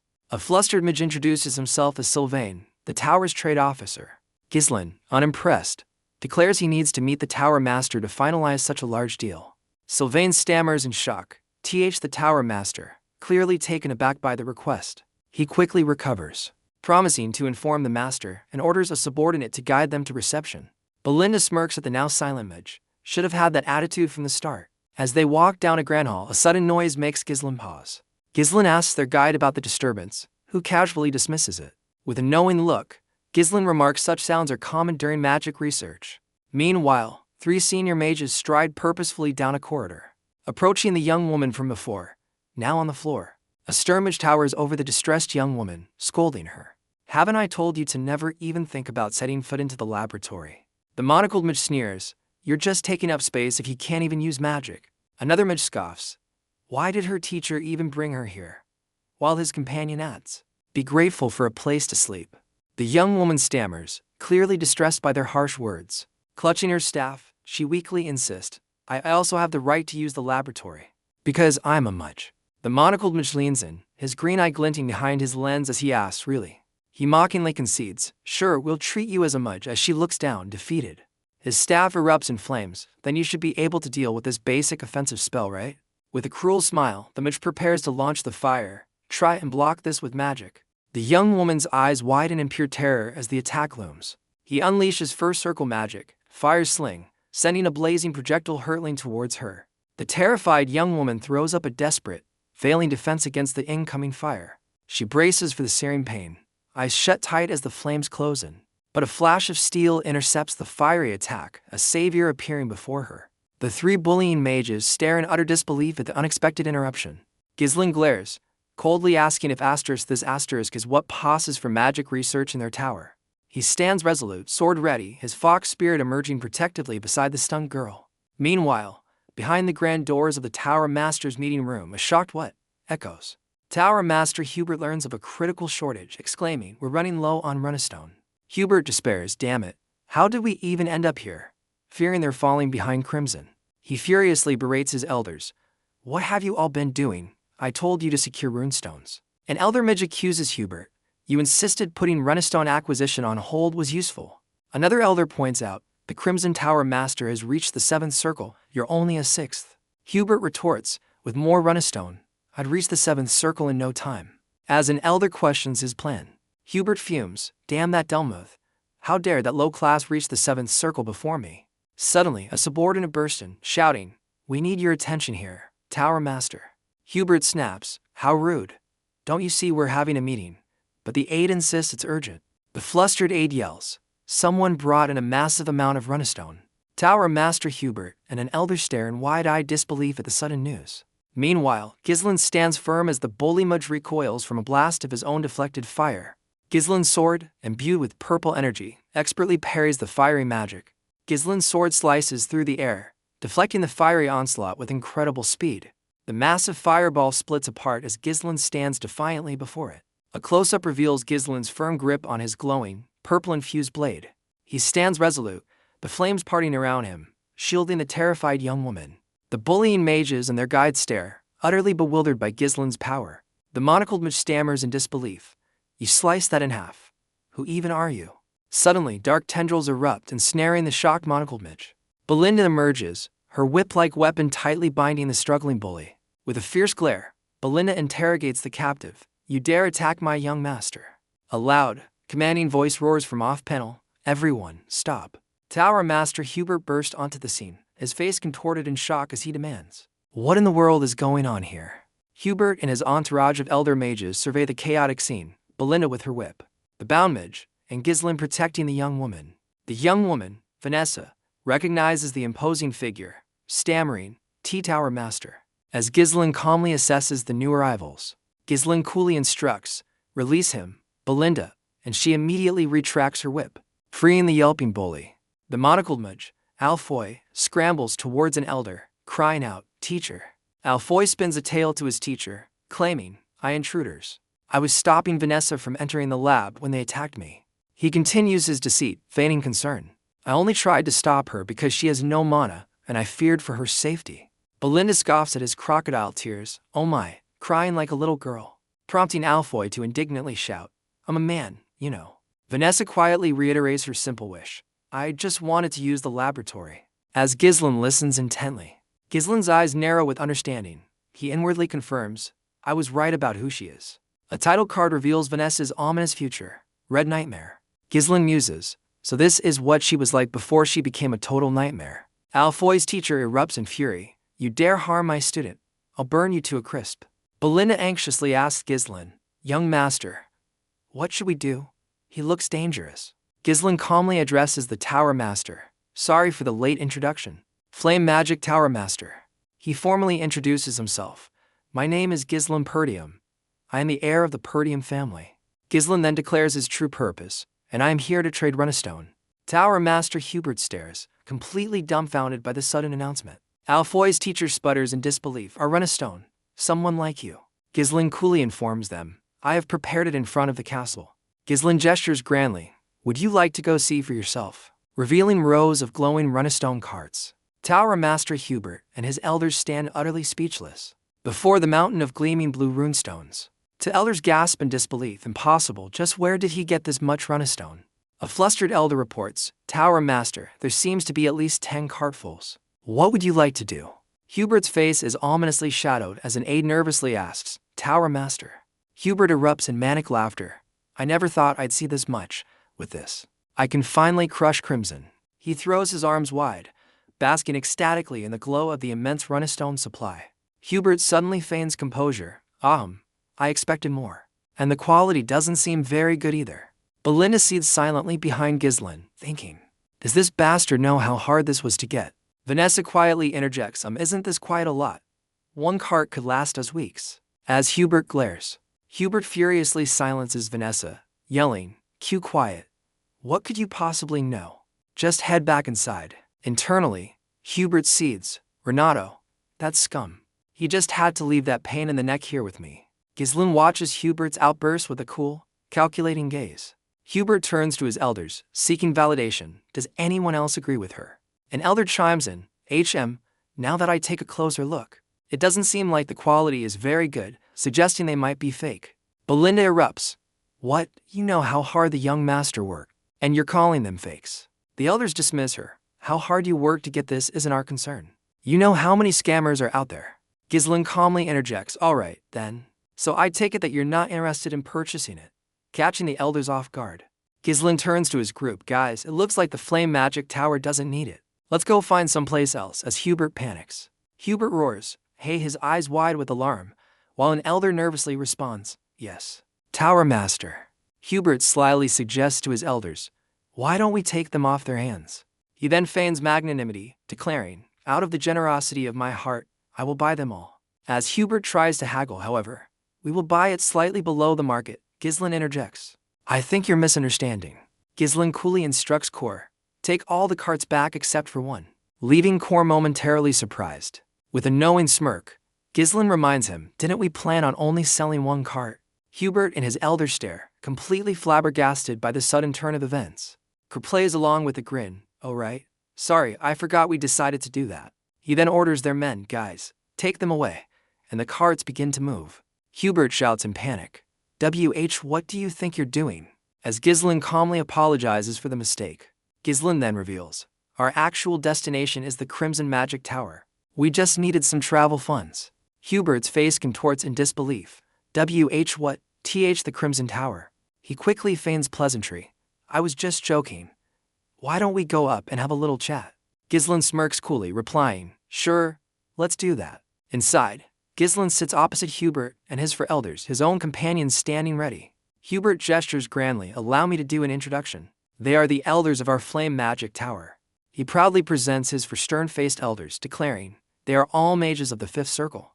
Ghislain calmly remarks, it's impressive that everyone here is a 5th circle mage. He then adds, as expected of the 2nd strongest in the northern region. As Hubert listens intently, Hubert coughs, insisting, the flame magic tower is still the strongest. But Ghislain nonchalantly dismisses it. Belinda whispers anxiously, is he trying to piss him off?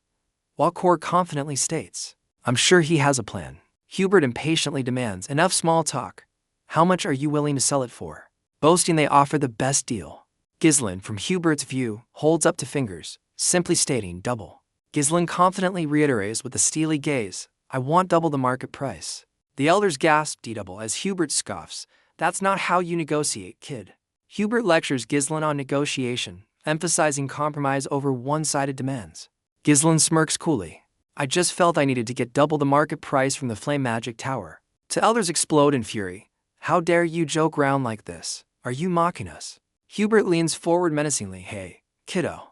Watch yourself. A dark, hooded visage with glowing red eyes appears, seething. It pisses me off seeing clueless brats flailing in a world they don't understand. Ghislain meets the threat with an unwavering, calm expression, completely unfazed. Hubert condescendingly offers Ghislain a chance to correct his mistake, feigning generosity. As Hubert tries to offer a slightly better deal, Ghislain abruptly stands, stunning the tower master. Ghislain coolly states, I don't think you want to buy them, threatening to take his offer to the Crimson Tower. Ghislain turns to leave, prompting a desperate stop from a wide-eyed Hubert. Hubert, flustered, insists he's willing to negotiate, blaming his earlier outburst on being upset. Ghislain turns back with a subtle, knowing smirk. Oh, is that so?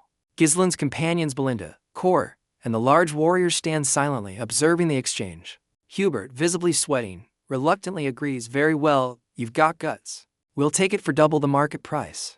Ghislain calmly accepts, very well, I will sell it at double the market price. As Hubert sighs with a pained relief. Then, Ghislain delivers the final blow with a sharp gaze, only one cart, that is. Hubert and an elder reel in shock. Hubert demanding, what are you talking about? You need to sell us everything you brought. Ghislain coolly explains, if I tell the Crimson Tower I sold them for double, I could probably sell the rest for triple, so what makes you think I'd sell it all here? Hubert's face contorts with rage, triple. There's a limit to how much we can let you joke around like this. Ghislain simply says, goodbye, and turns to leave, as a desperate Hubert yells, wait, hold on. Hubert, utterly panicked, shouts, we'll buy it all at triple the price. Ghislain pauses, a faint, knowing smirk gracing his lips. He calmly sits back down, remarking, now we're talking. As expected of the greatest magic tower in the northern region, Hubert hastily agrees, stay right there. I'll bring the money here immediately. Rushing off as an elder stares, dumbfounded. Alone, Hubert fumes, damn it. A 6th circle mage like me is getting played by a country pumpkin like him.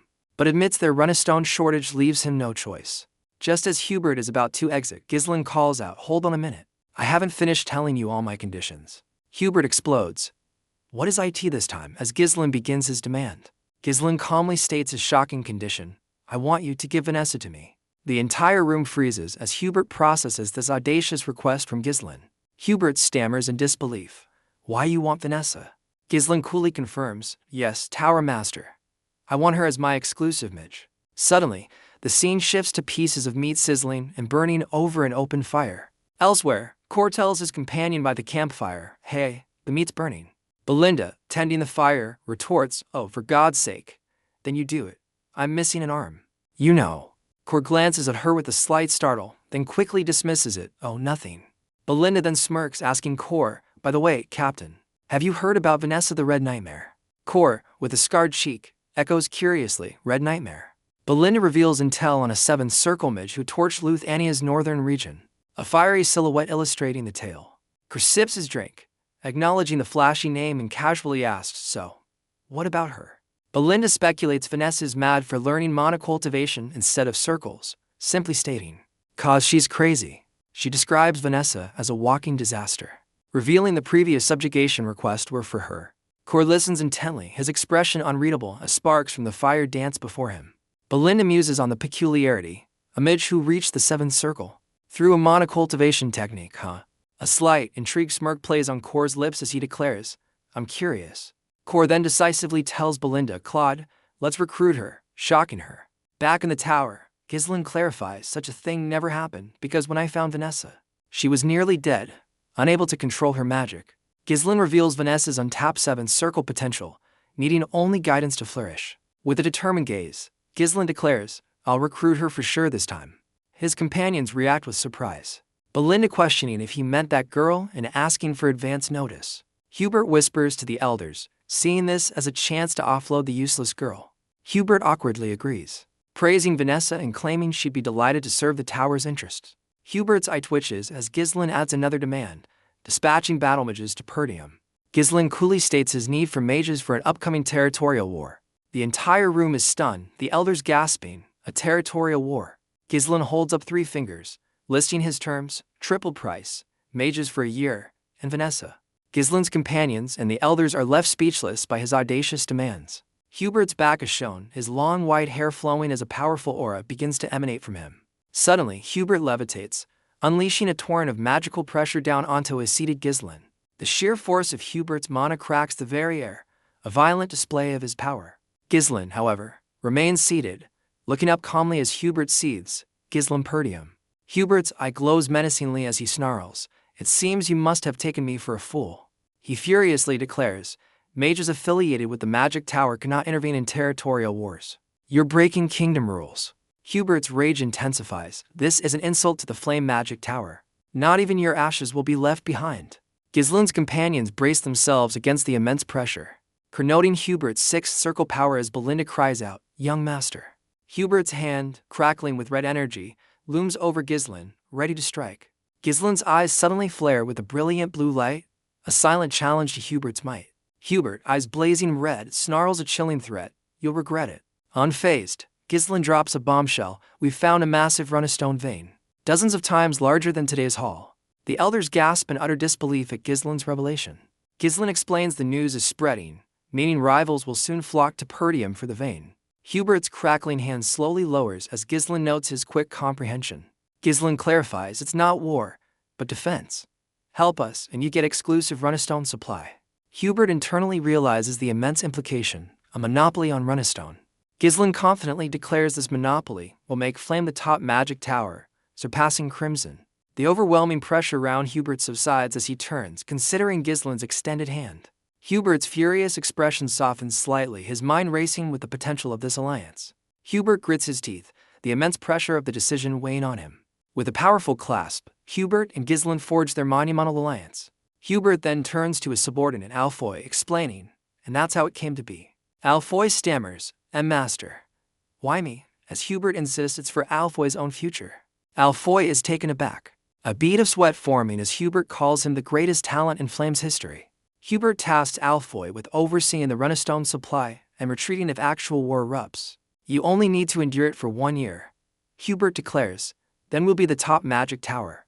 Alfoy remains silent for a moment, the gravity of the mission sinking in. Suddenly, a sharp, determined grin spreads across Alfoy's face as he exclaims, Okay, Master. Alfoy's eye twitches slightly, a flicker of intense resolve, or perhaps something more in his gaze. Ghislain and his companions stand before the imposing castle, officially welcome to Perdium. A group of mages in robes arrives, Alfoy critiquing Perdium's castle as old-fashioned but practical.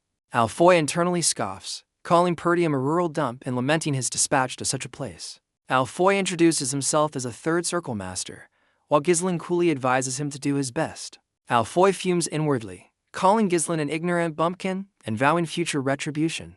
Alfoy, with a slight twitch, seems momentarily caught off guard by something. Ghislain cuts to the chase, his gaze intense as he asks Alfoy, "Where's Vanessa?" Alfoy casually mentions Vanessa is likely lagging behind, tasked with carrying their luggage. Indeed, Vanessa struggles from behind, burdened with numerous heavy bags and a large staff. Vanessa's face is flushed and strained, sweat beading as she hauls the cumbersome load.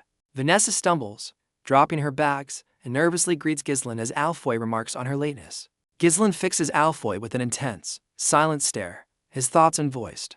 Ghislain instructs Vanessa to unload the bags and join him, but she protests she's not finished. Alfoy dismissively tells Ghislain to leave her, claiming she's useless for magic and only good for chores, as Ghislain picks up a suitcase. With a sudden, powerful motion, Ghislain hurls the heavy suitcase. The thrown suitcase slams into Alfoy, sending him tumbling to the ground as other mages look on aghast. Alfoy, clutching his face in pain, demands an explanation for Ghislain's sudden aggression. Ghislain calmly states Vanessa is now his personnel, not to be ordered around by Alfoy.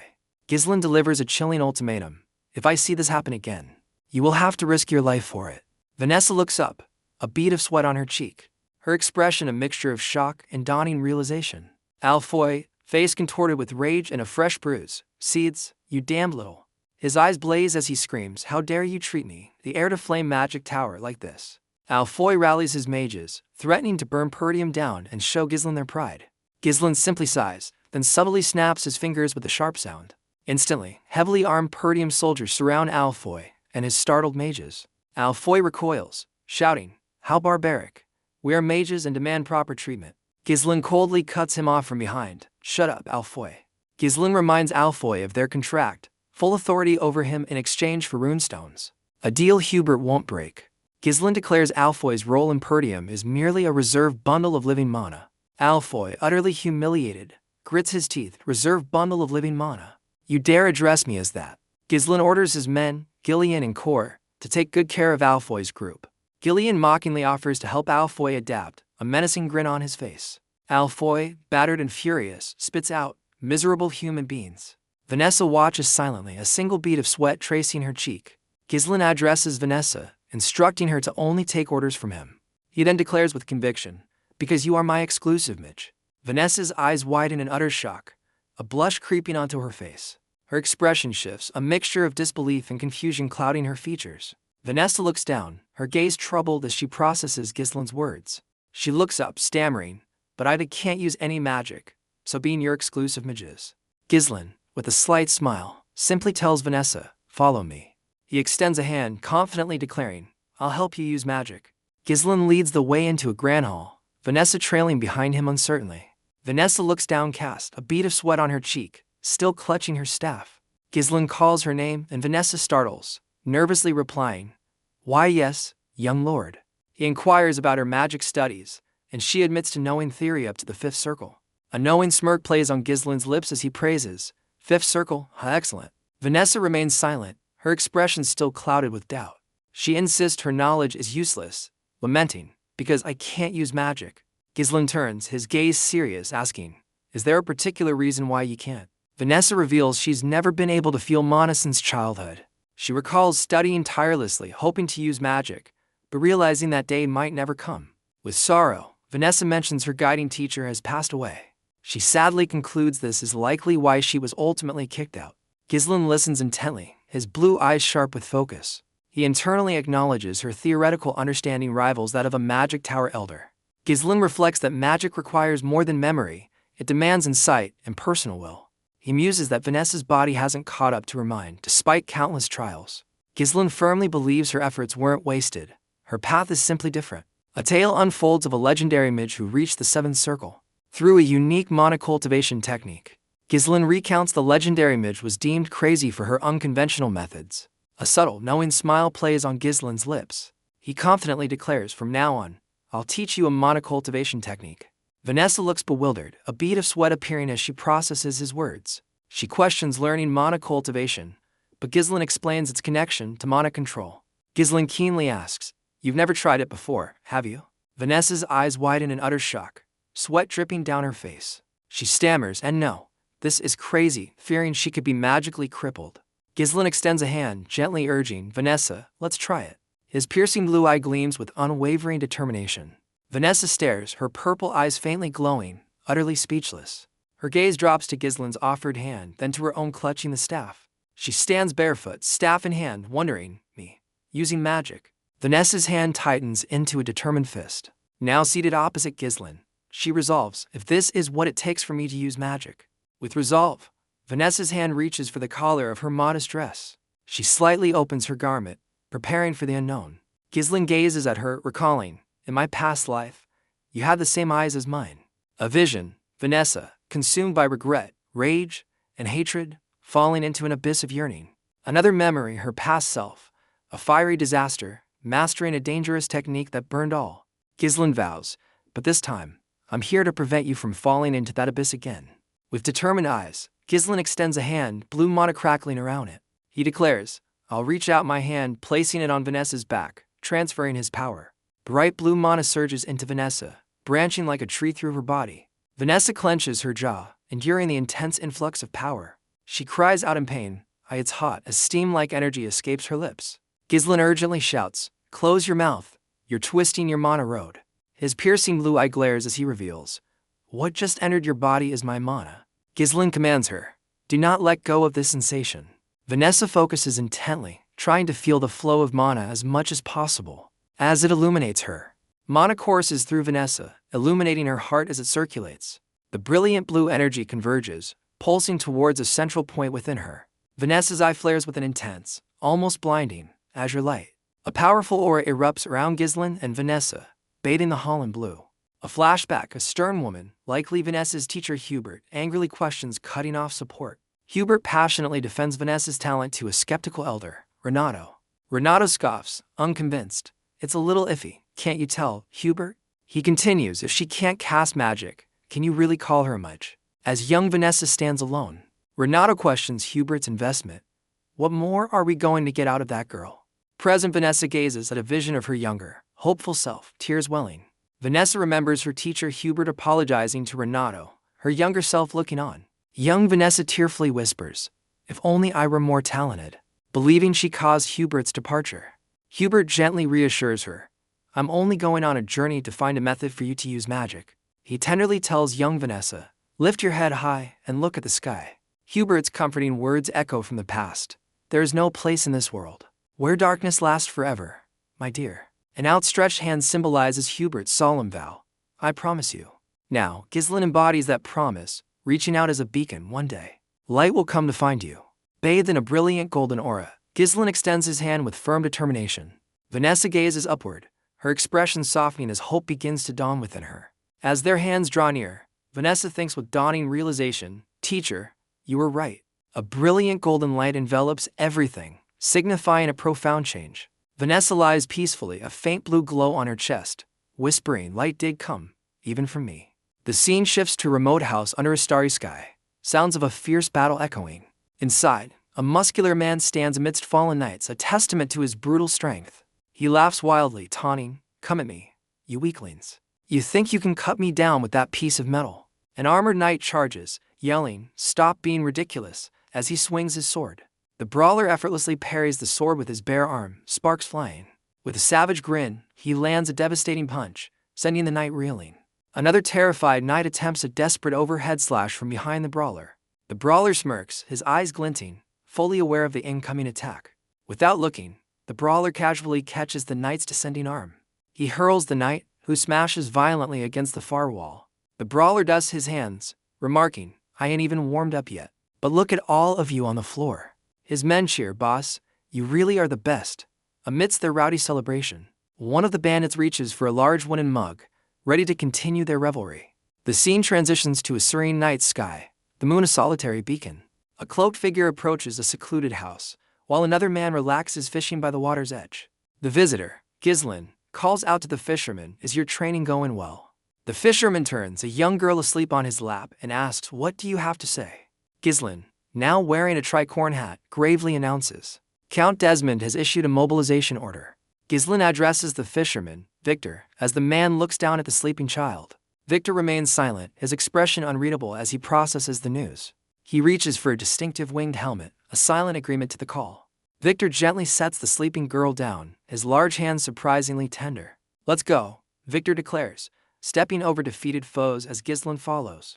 Now helmeted, Victor remarks, "I was just getting bored to death." The scene shifts to a grand, dimly lit hall where Count Desmond sits at a large desk.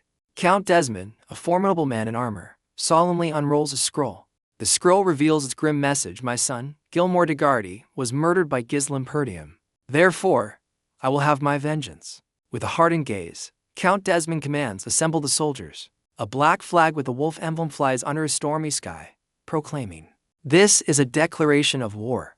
A furious lord exclaims, "The de Guards must be out of their minds," claiming young Lord Ghislain murdered Gilmore. Inside a grand hall, advisors angrily discuss the betrayal. "We must teach them a lesson for declaring war with a false pretext." A stern-faced elf with long, light hair questions the de Guards' motives. "What do they gain from fighting us?" His sharp eye glints as he realizes it's because of the runestone. Ghislain, with a knowing look, reveals, "To vassals sent to the de Guards' territory while I was at the magic tower. Must have spread information." The council members are aghast, one sputtering, "You're saying the vassals betrayed us?" That is a bold accusation. An armored warrior reflects, "Runestone. It's not uncommon for actions taken for one's land to end up leading to a crisis instead." He looks at Ghislain, adding, "But it seems like you knew this would happen all along, Ghislain." A knight slams his fist, boasting, "What's there to even think about compared to de Guard's army? We outnumber them with far more experienced soldiers." A knight in heavy armor stomps forward, vowing, "They will pay for opposing us." Suddenly, a messenger bursts into the council chamber, yelling, "Urgent news, m'lord." Outside, mounted knights bearing a yellow bird emblem banner ride forth. A formidable knight in gleaming armor leads a vast army on horseback. From the castle ramparts, onlookers gasp as an immense enemy force approaches. A lord on the wall exclaims, "How did they get ready so quickly?" Reports flood in: 6,000 armed forces, a 1,000-strong supply unit, and siege weapons under construction. Panic erupts as one advisor cries, "They outnumber us vastly. Where did de Gardy get such troops?" The lord turns, sharply commanding his bickering advisors, "Get yourselves together." He roars, "Quarreling serves no good. Gather all troops to the castle wall now." The lord orders, "Take all citizens inside the castle, close the gates, soldiers, to your stations." He roars with an outstretched hand, "The war has already begun." Count de Gardy, on horseback, approaches the formidable castle, observing it intently. De Gardy smirks, thinking, "Gilmore, my son, you were useless, but proved your worth in death." Count Thomas de Gardy grins, "Such an incredible castle." De Gardy turns to Victor, saying, "Come with me, Victor. I have to talk to Brother Perdium." From the castle wall, Lord Perdium bellows, "De Gardy, my brother." He continues, "What is the meaning of this treachery?" As de Gardy looks up, de Gardy, still mounted, replies coolly, "Treachery, how my beloved son, Gilmore de Gardy, died on this land." His eyes glint menacingly as he declares, "By the hands of your son, Ghislain Perdium." What parent wouldn't be furious? De Gardy offers from below, "If you surrender now, we will end things peacefully." Ghislain, on the ramparts, stares back with unwavering, knowing eyes. Lord Perdium's advisors rage, "He's lying. There's no reason to continue this conversation." Ghislain reflects that Gilmore's death sealed their fate. The siege weapons proved de Guard's intent to utterly crush them. A close-up on Ghislain's eye reveals his thought, "It's all going as expected." Lord Perdium firmly states to de Gardy, "My son did not kill Gilmore." Lord Perdium's eye glows with power as he warns, "That is my only answer. Return to your land if you value your life." Count de Gardy appears visibly shaken by the defiant response, Victor standing stoically beside him. Victor, helmeted, internally acknowledges Walter Perdium, a commanding presence. Truly the North's protector. De Gardy, sweating, mutters, as expected of the Northern wolf, "I can't fathom the blood your foolish choice will spill." De Gardy retreats, shouting, "You will regret this, it's Walter Perdium." Lord Perdium and his men watch in stoic silence from the castle wall. A furious knight beside Perdium begs, "Brother, please leave all the troops to me. I'll wipe them out." Advisors panic, one exclaiming, "Are you mad? The difference in numbers is too vast." Suggestions fly, request aid, or as a last resort, abandon the castle and retreat. Lord Perdium is overwhelmed by chaos, admitting, "I cannot get my thoughts together." He muses on the enemy's full preparation, suspecting outside assistance for de Guard's massive army. "What can I do in this situation?" Lord Perdium wonders, Ghislain standing calmly behind him. Ghislain steps forward, coolly advising, "Let us prepare for a defensive battle." Lord Perdium turns, a flicker of surprise in his eyes as he looks at his son, Ghislain. Ghislain calmly assesses their dire situation. The guards' army numbers close to 7,000, while we can barely muster 2,000. He continues, observing the enemy's high morale. They're fully prepared. Once their siege weapons are complete in roughly 15 days, they'll begin their full-scale assault. Ghislain suggests, at this point, requesting reinforcements and holding out in the castle is probably our best option. Lord Perdium agrees it's the usual course, but grimly adds, "But I don't see anything we can do after that." A subtle, knowing smile plays on Ghislain's lips. Ghislain leans in, whispering a secret plan into his father's ear. Lord Perdium stands stunned, a spark of surprise igniting in his eyes at Ghislain's words. The narrative shifts, during the 15 days before the enemy's full-scale assault. As the Grand Castle stands resolute, Ghislain, now clad in dark armor, declares with fierce determination, "I will pour everything I have into turning this game around." Inside a command tent, Ghislain strategizes with 3 key figures around a tactical map. Gillian, a veteran commander, listens intently, a silent understanding in his eyes. Kor, another key officer, offers a confident, almost challenging gaze. The third commander, a woman with striking white hair and red eyes, states grimly, "So, the war really did break out." Ghislain confirms with a simple, resolute yes. He then declares, his blue eyes sharp, "I will tell you what you must do from now on." The castle looms as the audacious plan is revealed. An ambush. Ghislain elaborates, "Before their assault, we strike their supply units, crippling their ability to wage war." The female commander questions the feasibility. "But how? They're watching our every move from the front." Ghislain turns to his trusted men, Kor, Gillian, and they respond with a firm, "Yes, sir." Kor stands ready before his troops, a determined glint in his eye, prepared to execute Ghislain's orders. Gillian confirms special ponchos, perfect for stealth, have been distributed as Ghislain ordered. The white-haired commander, Belinda, voices a critical issue. The enemy supply unit's location is unknown. Ghislain turns to her, his gaze firm. "Belinda, I need you to find out where they are." Belinda's red eyes widen slightly, absorbing the weight of her crucial assignment.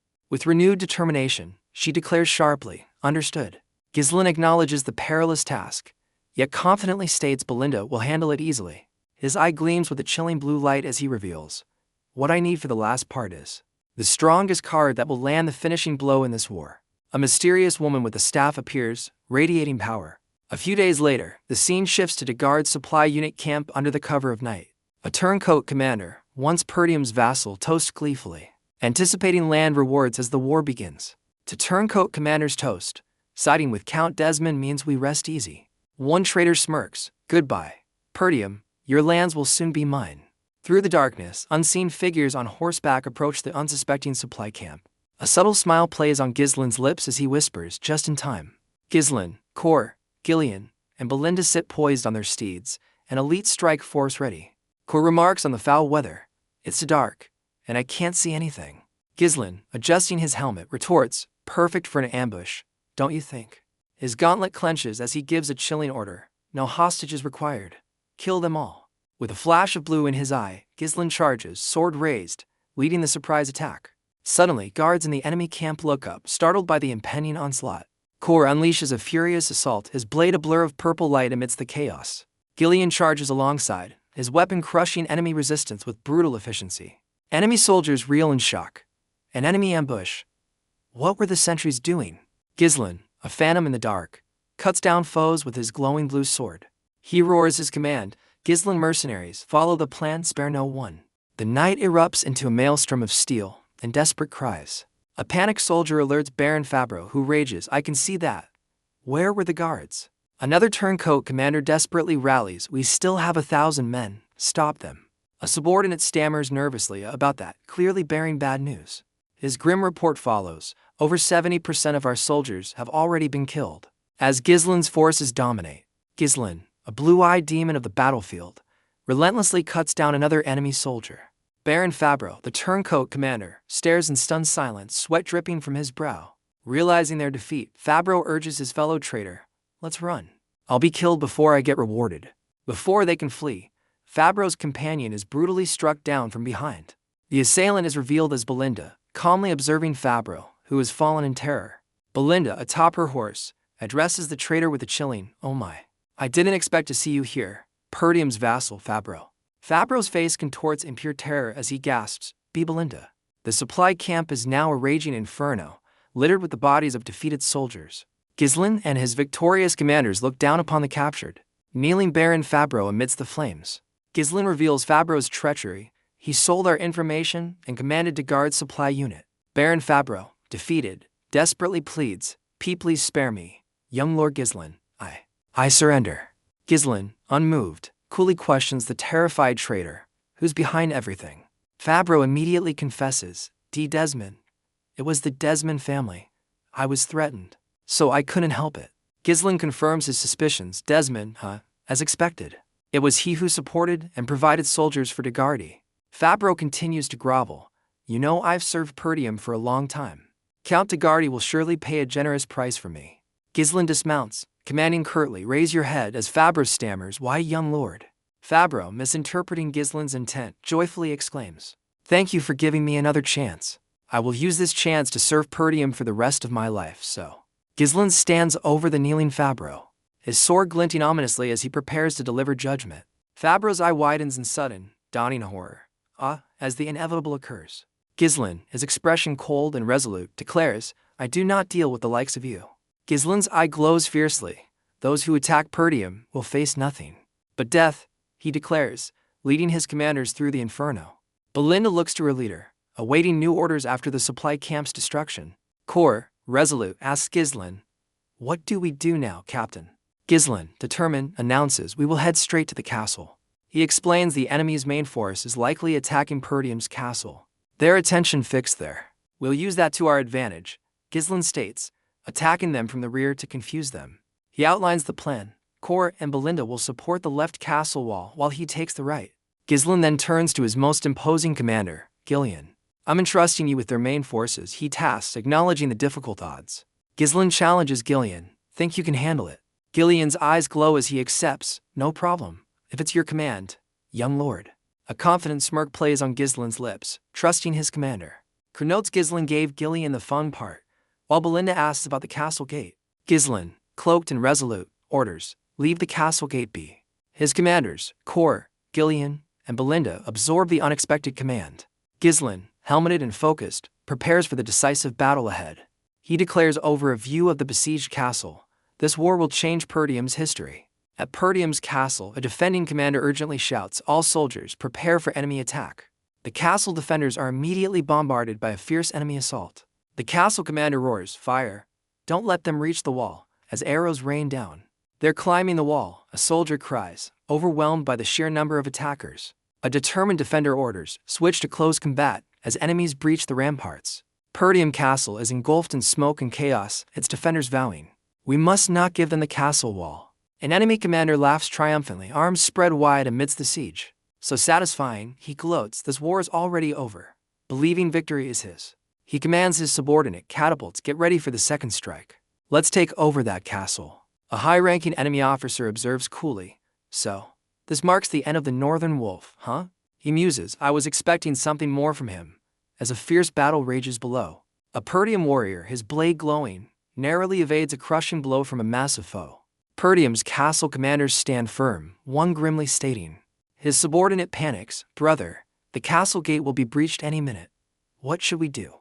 The lead commander calmly echoes Ghislain's order, "Leave the castle gate be." He declares with conviction, "We will only be protecting the wall." The commander demands of Scoven, "What happened to the backup?" Learning all territories refused aid, his brother despairs.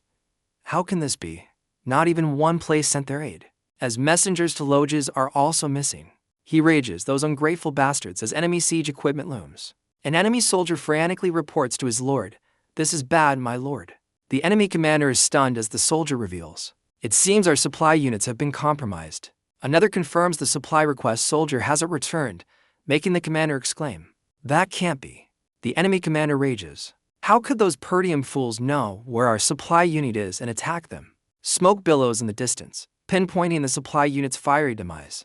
The high-ranking officer muses, "So, it seems Perdium still had someone who could boldly use their brain, huh?" His eye gleams with a spark of intrigue. "Interesting."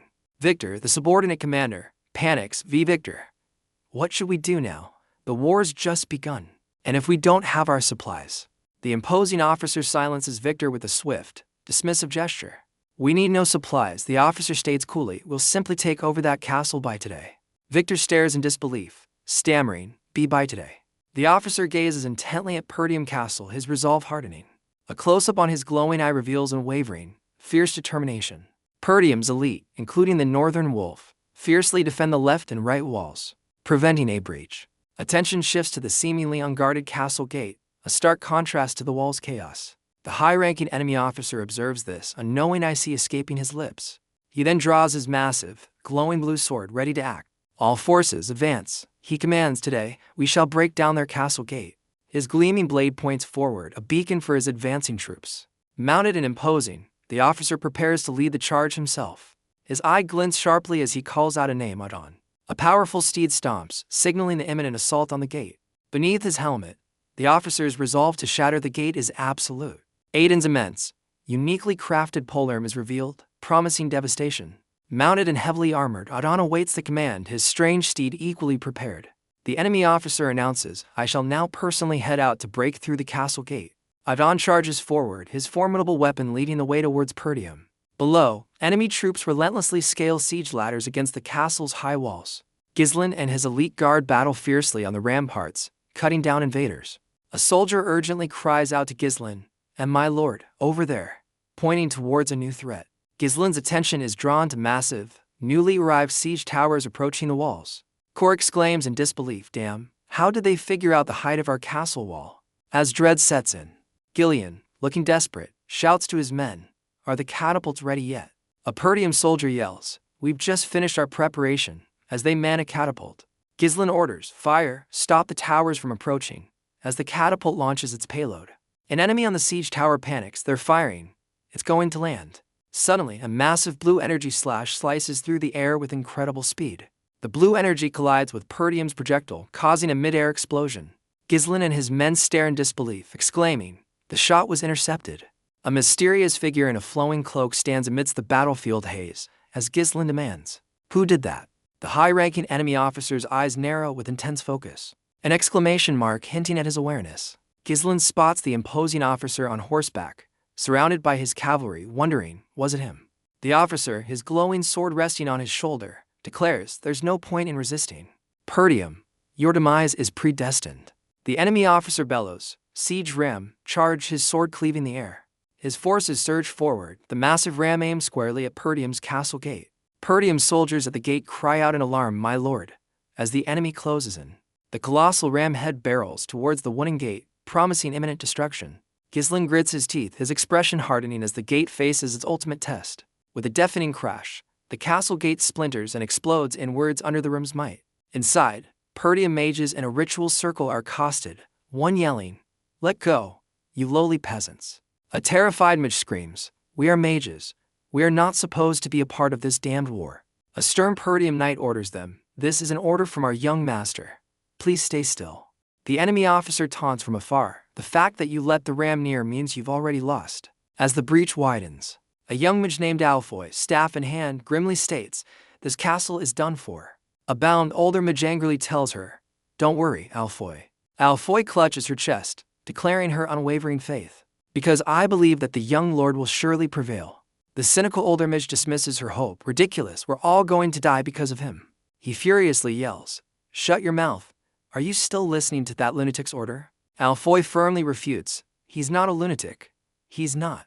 A flashback begins, showing Alfoy a few days ago, her eyes glowing as she channels nascent power. In the past, Alfoy practices her magic, conjuring a small orb as the young lord observes. She apologizes for her limited power, but the young lord reassures her, "As long as you can use magic, that's enough." The young lord then beckons, "Follow me. I have something to show you." Against a backdrop of castle ramparts, in the flashback, mages are shown laboriously burying a large, glowing crystal formation under the castle grounds. Other mages nearby are exhausted, while the young lord and Alfoy observe the strange task. Alfoy, looking puzzled, thinks, "Burying runestone." The cynical older mage from the present confronts the young lord, shouting his title. As Alfoy looks on, surprised, he furiously questions why mages are digging, suggesting others could do it, or they could hide the runestone outside. A muscular guard roughly grabs the protesting mage, silencing him with a stern "No talking while working." Alfoy, still confused, turns to the young lord and asks, "Young lord, this is..." The young lord, with a calm and determined expression, simply replies, "Preparation." He explains that overwhelming numbers are the enemy's tactic, and their gate will inevitably fall to endless attacks. But then, with a confident glint in his eye, the young lord declares there's still a way to win. Alfoy processes silently, her purple eyes thoughtful. Realization strikes her as the young lord's true plan unfolds. Wait, could it be? Her staff pulses with immense blue power as she questions, "Do you really think I can do it?"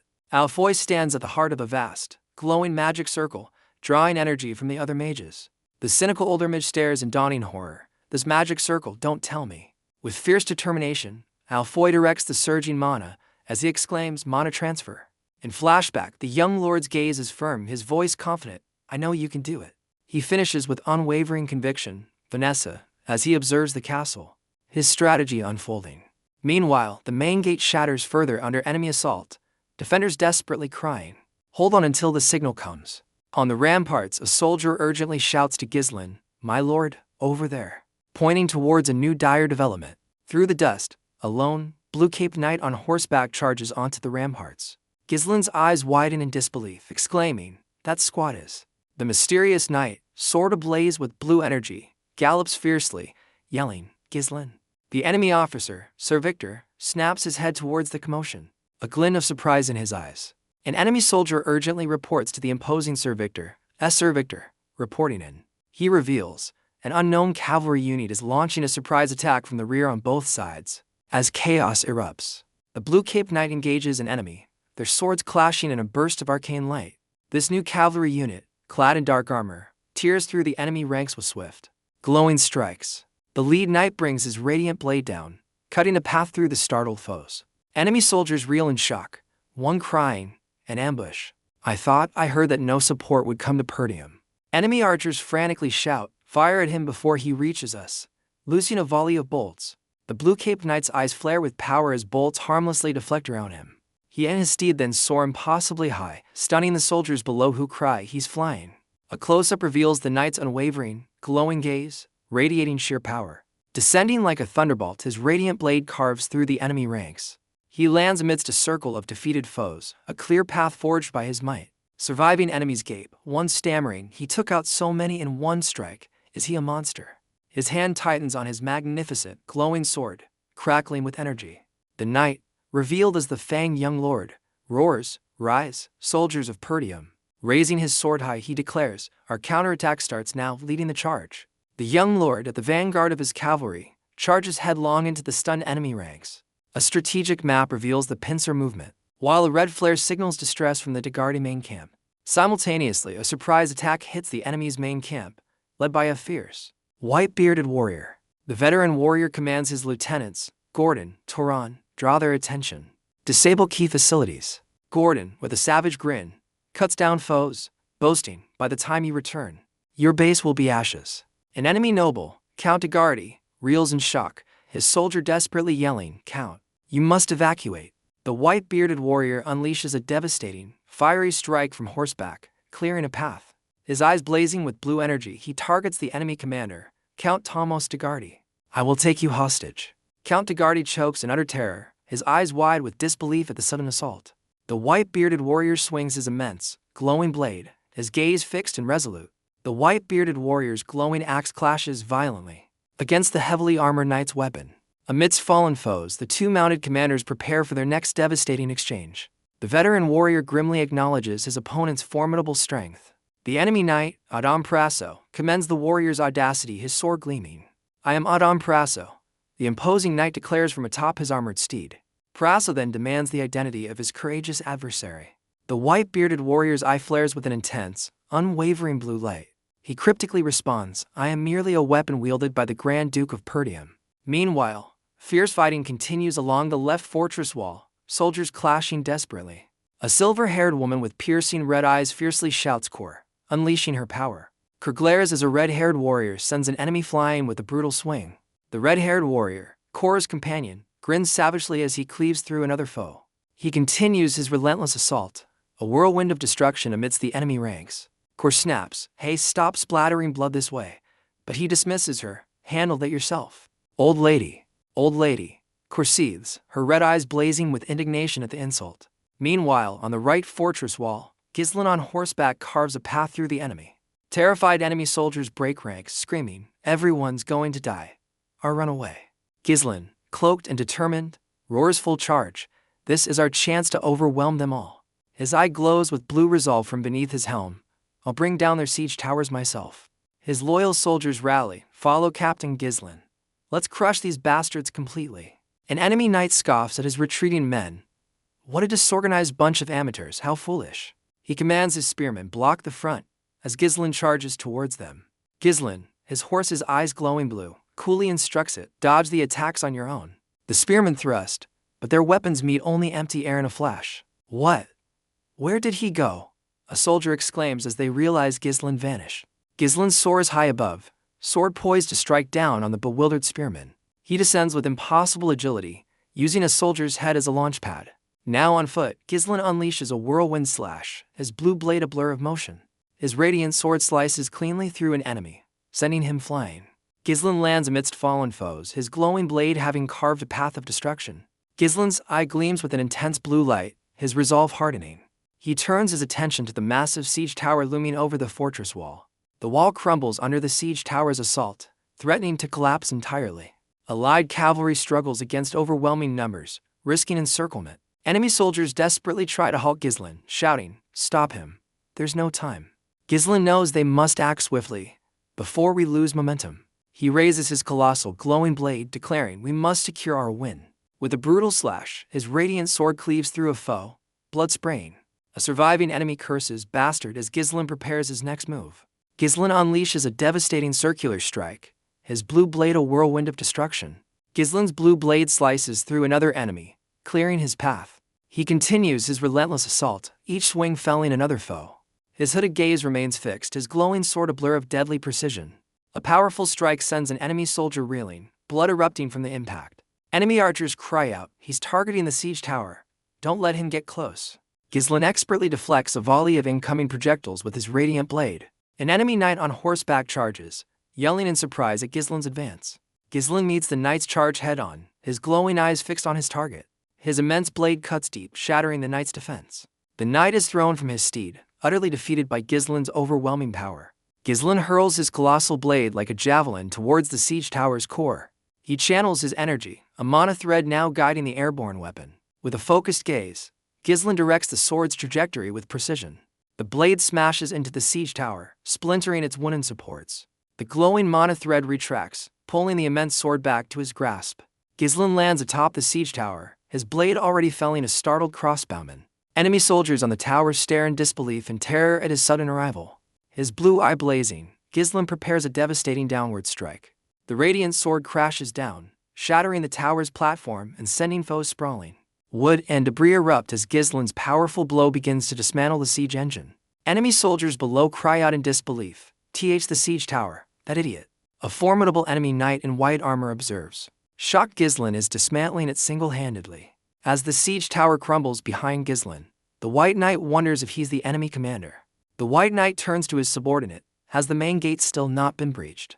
His soldier reports the gate's defenses are strong, delayed by resistance. But we'll break through in 10 minutes. The white knight remains silent, contemplating the unexpected setback. Mounting his steed, he commands, "Make it 5. I'll deal with their commander. Have the gate open upon my return." His eye glows ominously as he warns, "Fail if you want to die by my hand." The terrified soldier stammers, "You understood," as his commander prepares to depart. A voice suddenly calls out to the departing white knight, "Hey, flying tin can," causing him to pause. A figure on horseback emerges from the dust, declaring, "You're not going anywhere." The white knight, his blue eye gleaming, demands, "Who are you?" The newcomer smirks, "I'm Kor, commander of the Cerberus mercenaries." Kor grins, raising his curved blade with a purple aura. "Let's play." He charges forward on his steed, sword poised to strike the white knight. The white knight scoffs, bracing for the incoming assault. Their horses nearly collide as Kor brings his weapon down fiercely.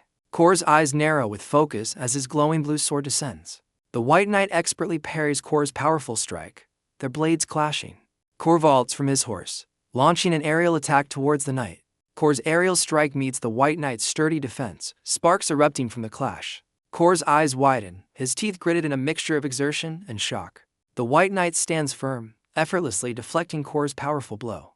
Kor thinks in disbelief. What the? He managed to block all that. The White Knight retorts, I've met a ton of people like you, as he counters with a swift attack. He continues, his voice dripping with disdain, mediocre mercenaries who just use brute force. The White Knight unleashes a blindingly fast slash, his blue blade cutting through the air. Kor, caught off guard by the knight's speed, exclaims in surprise as he tries to parry. The White Knight's glowing blade arcs menacingly towards Kor, who leans back to evade. Kor cries out as the knight's sword slices across his chest, drawing blood. The White Knight scoffs. There's nothing easier to deal with than beasts who just swing their front paws instinctually.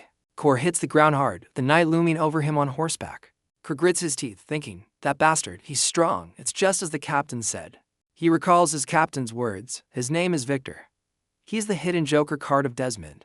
Kor had asked, is he stronger than you? The captain replied, stronger than anyone you faced. Except me. The captain explained Victor's plan. He'll use numbers to force us to defend the walls, then break through the weakened gate. A flashback shows the captain's confident gaze. But that is exactly as I planned.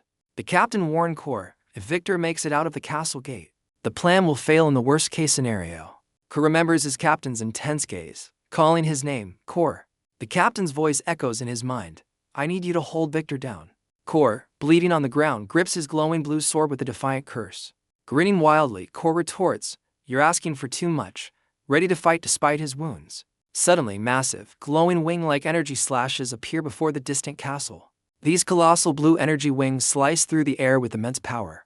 Elsewhere, Captain Ghislain unleashes similar devastating slashes, cutting through enemy ranks. Soldiers cry out in alarm, Idun, step back, my lord, be careful as Ghislain fights. Reinforcements charge, ordered to reduce their numbers, make sure not to get in Ghislain's way. Ghislain, surrounded by blue energy, thinks with irritation, annoying. There's no time to waste here. His powerful strike is blocked by a formidable shield, prompting Ghislain to ponder. When was the last time I met someone this sturdy? Ghislain's expression hardens as he considers his next move, thinking, however. Ghislain roars, I have no more time to waste on you, as he unleashes a powerful kick. The shield bearer, Idun, retorts, it's pointless. You can't break my shield. Ghislain looks on in disbelief as Idun, mounted and heavily armored, easily deflects his assault. Idun swiftly counters, swinging his massive axe towards Ghislain. The gleaming axe blade descends with formidable force. Idun's devastating strike connects, sending Ghislain's steed crashing to the ground. Ghislain curses, damn, as he's violently unhorsed by the impact. Idun, towering over him on his warhorse, prepares to press his advantage. With cold authority, Idun commands his downed opponent, fall. Idun brings his axe down in a brutal finishing blow aimed at the fallen Ghislain. Idun's axe descends with brutal force, aimed squarely at the downed Ghislain. Ghislain grits his teeth, a purple aura flaring as he endures the devastating blow. Meanwhile, a massive, winged purple energy projection soars towards the castle gate. The gate explodes violently as the energy slams into it, sending shockwaves through the defenders. Soldiers below reel in shock and pain from the concussive force of the blast. A heavily armored knight clenches his jaw, witnessing the breach with grim determination. A mysterious, hooded figure in dark armor observes the chaos, surrounded by an ominous blue glow. An injured elder cries out as enemies breach the gate, urging a woman with a staff. Since you took our mana, please do something. But she replies, no, not yet. Her eyes blaze with blue light as she intensely focuses, whispering more. A horned knight, his massive sword glowing, roars, the gate is open, all soldiers attack. Invading soldiers flood through the shattered gate, shouting, take over the castle. Victor commands his troops, bring Count de Gardy. I will eliminate their commanders. As Victor prepares to advance, Kor's defiant cry, no, stops him. Kor, battered but resolute, rises, declaring, you're not going anywhere. Victor questions Kor's persistence. Surely, you know when to discard your life. Why come at me again? The knight gestures towards the chaos. See for yourself. The gate has been torn down. Looming over Kor, Victor proclaims, you have lost, with the breached castle behind them. Victor criticizes their strategy. Your fatal mistake was entrusting your fate to mere mercenaries. He continues his lecture. A mercenary should know when to run if it's not worth it. Undeterred, Kor lunges forward, ready to clash with Victor once more. Victor lectures Kor, there's nothing in this war worth throwing your lives away for. Kor, defiant and gripping his glowing sword, retorts, so what? Their fierce gazes lock, Kor thinking, mercenaries are knights on the battlefield. He concludes, what matters most is winning or losing, as they charge at each other. Kor yells, I don't need to hear the loser's excuse as he attacks. Their weapons collide, blue energy from Kor's sword meeting Victor's purple-hued axe.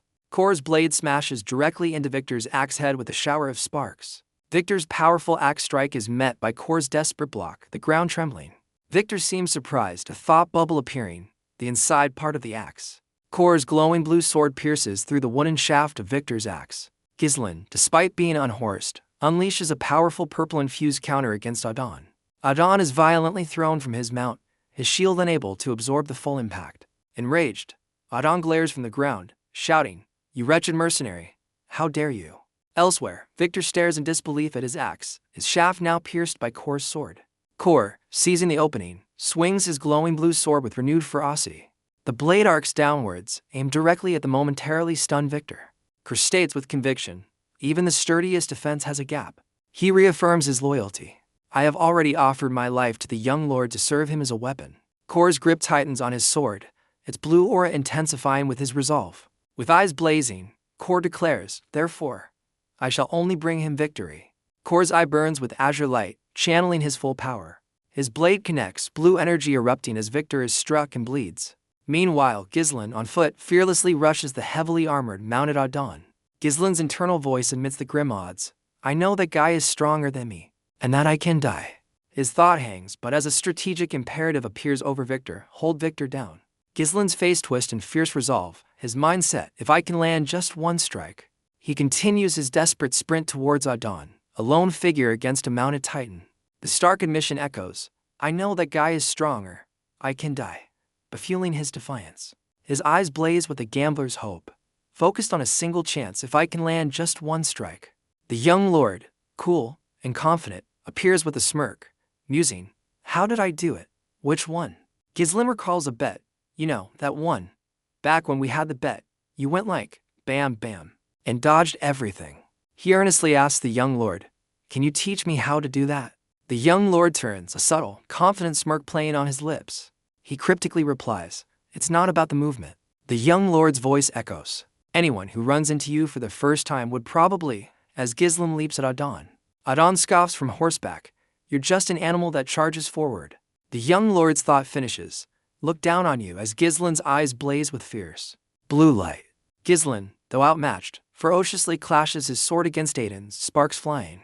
Idun's blade slices into Ghislain's shoulder, drawing a spray of blood. Undeterred by the wound, Ghislain presses his attack, his sword arcing towards the surprised Idun. Idun scoffs, preparing a swift, powerful counter. From horseback, Idun swings his massive, glowing blade down towards Ghislain. Idun taunts, "Fools like you always make hasty decisions in desperation." He continues, oblivious that it might be their last, as his glowing sword descends. With a final, chilling command, Idun roars, "Die." The young lord's voice echoes Ghislain's thoughts, however. "If you can hide your true intention in that movement." Ghislain's eye now blazes with blue light. Ghislain, with newfound speed, narrowly dodges Idun's devastating strike. Blood flies from his wounded shoulder as he slips past the deadly blow. Having evaded, Ghislain twists, preparing a desperate upward thrust. Ghislain's blade, glowing faintly, thrust upwards with desperate precision towards Idun. Idun's helmet reflects the attack, his thought echoing Ghislain's aim. That should be more than enough to land a single strike. With a ferocious cry, Ghislain leaps, his sword a blur aimed at the knight. Ghislain's sword finds its mark, piercing through a gap in Idun's formidable armor. The impact sends a shockwave. Idun is struck on his horse, blood erupting from the wound. Ghislain drives his blade deeper into Idun's side as the warhorse rears in agony. Both Idun and his mount crash to the ground, Ghislain tumbling nearby from the force. Ghislain lies motionless on the dirt, his gamble seemingly costing him everything. Idun, though wounded, reflects on Ghislain's death-defying maneuver that turned the tide. Standing over his fallen foe, Idun concedes, "Perhaps you weren't as thoughtless as I had gauged." Idun, looking down at Ghislain, grits his teeth and declares, "Excellent." He stands over the fallen mercenary, stating, "It's not uncommon to surpass limits at death's door. But unfortunately, you missed." Idun's glowing sword reflects his grim assessment, "You just met the wrong opponent." He raises his blade for the final blow, asking Ghislain, "Any last words?" Ghislain lies on the ground, bloodied, seemingly defeated. Idun reacts as Ghislain weakly utters, "You." Suddenly, Ghislain's eye snaps open, blazing with azure light. His thought triumphant, "I landed a hit." Idun, caught off guard by this sudden defiance, can only utter, "What?" Out of nowhere, multiple purple energy projectiles streak towards the surprised Idun. The projectiles slam into the ground around Idun, erupting as he braces for the unexpected assault. A mysterious woman in a dark cloak and pink heels lands gracefully amidst the chaos. Her red eyes narrow as she unleashes another swift, unseen attack. She expertly maneuvers a horse, snatching the wounded Ghislain from the ground. As she gallops away with Ghislain, Idun is sent tumbling from the force of her intervention. Idun, stunned, processes Ghislain's earlier words, landed a hit. The woman flees with Ghislain, musing he'd have died without her. Yet he wasn't foolish enough to trade his life for just one hit. Idun wonders if Ghislain's desperate gamble was a calculated, life-risking strategy all along. He stands grimly over his fallen, bloodied warhorse, a casualty of Ghislain's strike. Idun's eye glints with dawning comprehension through his helmet's visor. He turns towards a massive gate, sensing a larger force approaching. Could it be? A massive army charges towards a glowing, fortified gate. Inside, a lone figure bathed in blue light stands against the tide, fallen guards around her. Her face is a mask of strained determination, blue energy crackling fiercely. A dark, furious eye glares, her thought echoing, "To hold me down here." She seethes, even when the enemies reached right under our noses after breaching the castle gate. The young lord appears, confidently stating, "The situation can be flipped to our advantage with the help of your magic." She turns, her voice laced with doubt. Do you really think I can do it?" His unwavering smile meets her gaze. "I know you can do it." He finishes, Vanessa, as a colossal blue magic circle ignites above the enemy horde. Blinding azure lightning erupts from the circle, striking down upon the overwhelmed soldiers. Vanessa unleashes her devastating spell, Flame Strike. From the azure magic circle, a torrent of fire engulfs the enemy soldiers below. The fiery inferno explodes outwards, consuming the attacking horde. A colossal pillar of flame erupts, scorching everything in its path. The intense blaze reaches skyward, a beacon of destructive power. The shockwave of the fiery explosion rips through the enemy ranks. Amidst the chaos, allies fight fiercely as the battlefield burns. The young lord watches the unfolding devastation with a calm, knowing smile. Soldiers scream in agony, engulfed by the magical flames, begging for help. Panic erupts as the surviving invaders desperately cry, "Retreat, get out of the castle." Amidst the inferno, a cloaked rider with a glowing purple blade cuts down fleeing enemies. The young lord roars his command, "Surround the castle gate." He vows, "Don't let a single one escape," as enemy soldiers are trapped by fire. An imposing enemy commander, Sir Victor, witnesses the catastrophic blaze engulfing his forces. A panicked soldier stumbles towards him, crying out, Sir Victor." The soldier desperately reports the massive losses, pleading, "We need to retreat." Sir Victor, unmoved by the carnage, simply mutters, "How irritating." He reflects on their flawless plan to block all of Perdium's escape routes. Yet, staring into the inferno, Sir Victor acknowledges an unforeseen turn, however. He grimly lists the unexpected elements, their special forces, Mad Dog, and a devastating elder classmate. Sir Victor realizes these setbacks are no mere coincidence, but a perfectly orchestrated defeat. He grips his bloodied sword, acknowledging, "So, I've fallen right into their trap, huh?" Sir Victor commands his remaining men, "Assemble the soldiers. We will be making a temporary retreat." He notes the open terrain, planning to regroup once clear of the inferno despite the delay. As Sir Victor begins to order, "Call Idun immediately," and a colossal, blood-stained axe suddenly looms over him and his subordinate. A towering, white-bearded warrior, axe on his shoulder, appears amidst the fiery chaos. The imposing figure glares down, demanding, "Are you the commander of Dagardi?" Sir Victor, helmeted and stern, stares up at this unexpected, formidable presence. The warrior dangles Idun's bloodied helmet, his voice a low rumble, "Idun?" The warrior drops Idun's helmet, declaring, "Your main force and your army are done for." He looms over Sir Victor with his bloodied axe, roaring, "Surrender." Amidst the inferno, the sounds of desperate fighting echo through the burning castle. Sir Victor, facing this new threat, lets out a chilling, defiant laugh, "He." He leaps into the air, bathed in a menacing blue aura, shouting, "Don't make me laugh." Sir Victor's sword glows with power as he vows, "All I have to do is cut off all your heads by myself." He descends upon the warrior, his radiant blade aimed for a decisive strike. Sir Victor's eyes blaze with resolve, "My war has just begun."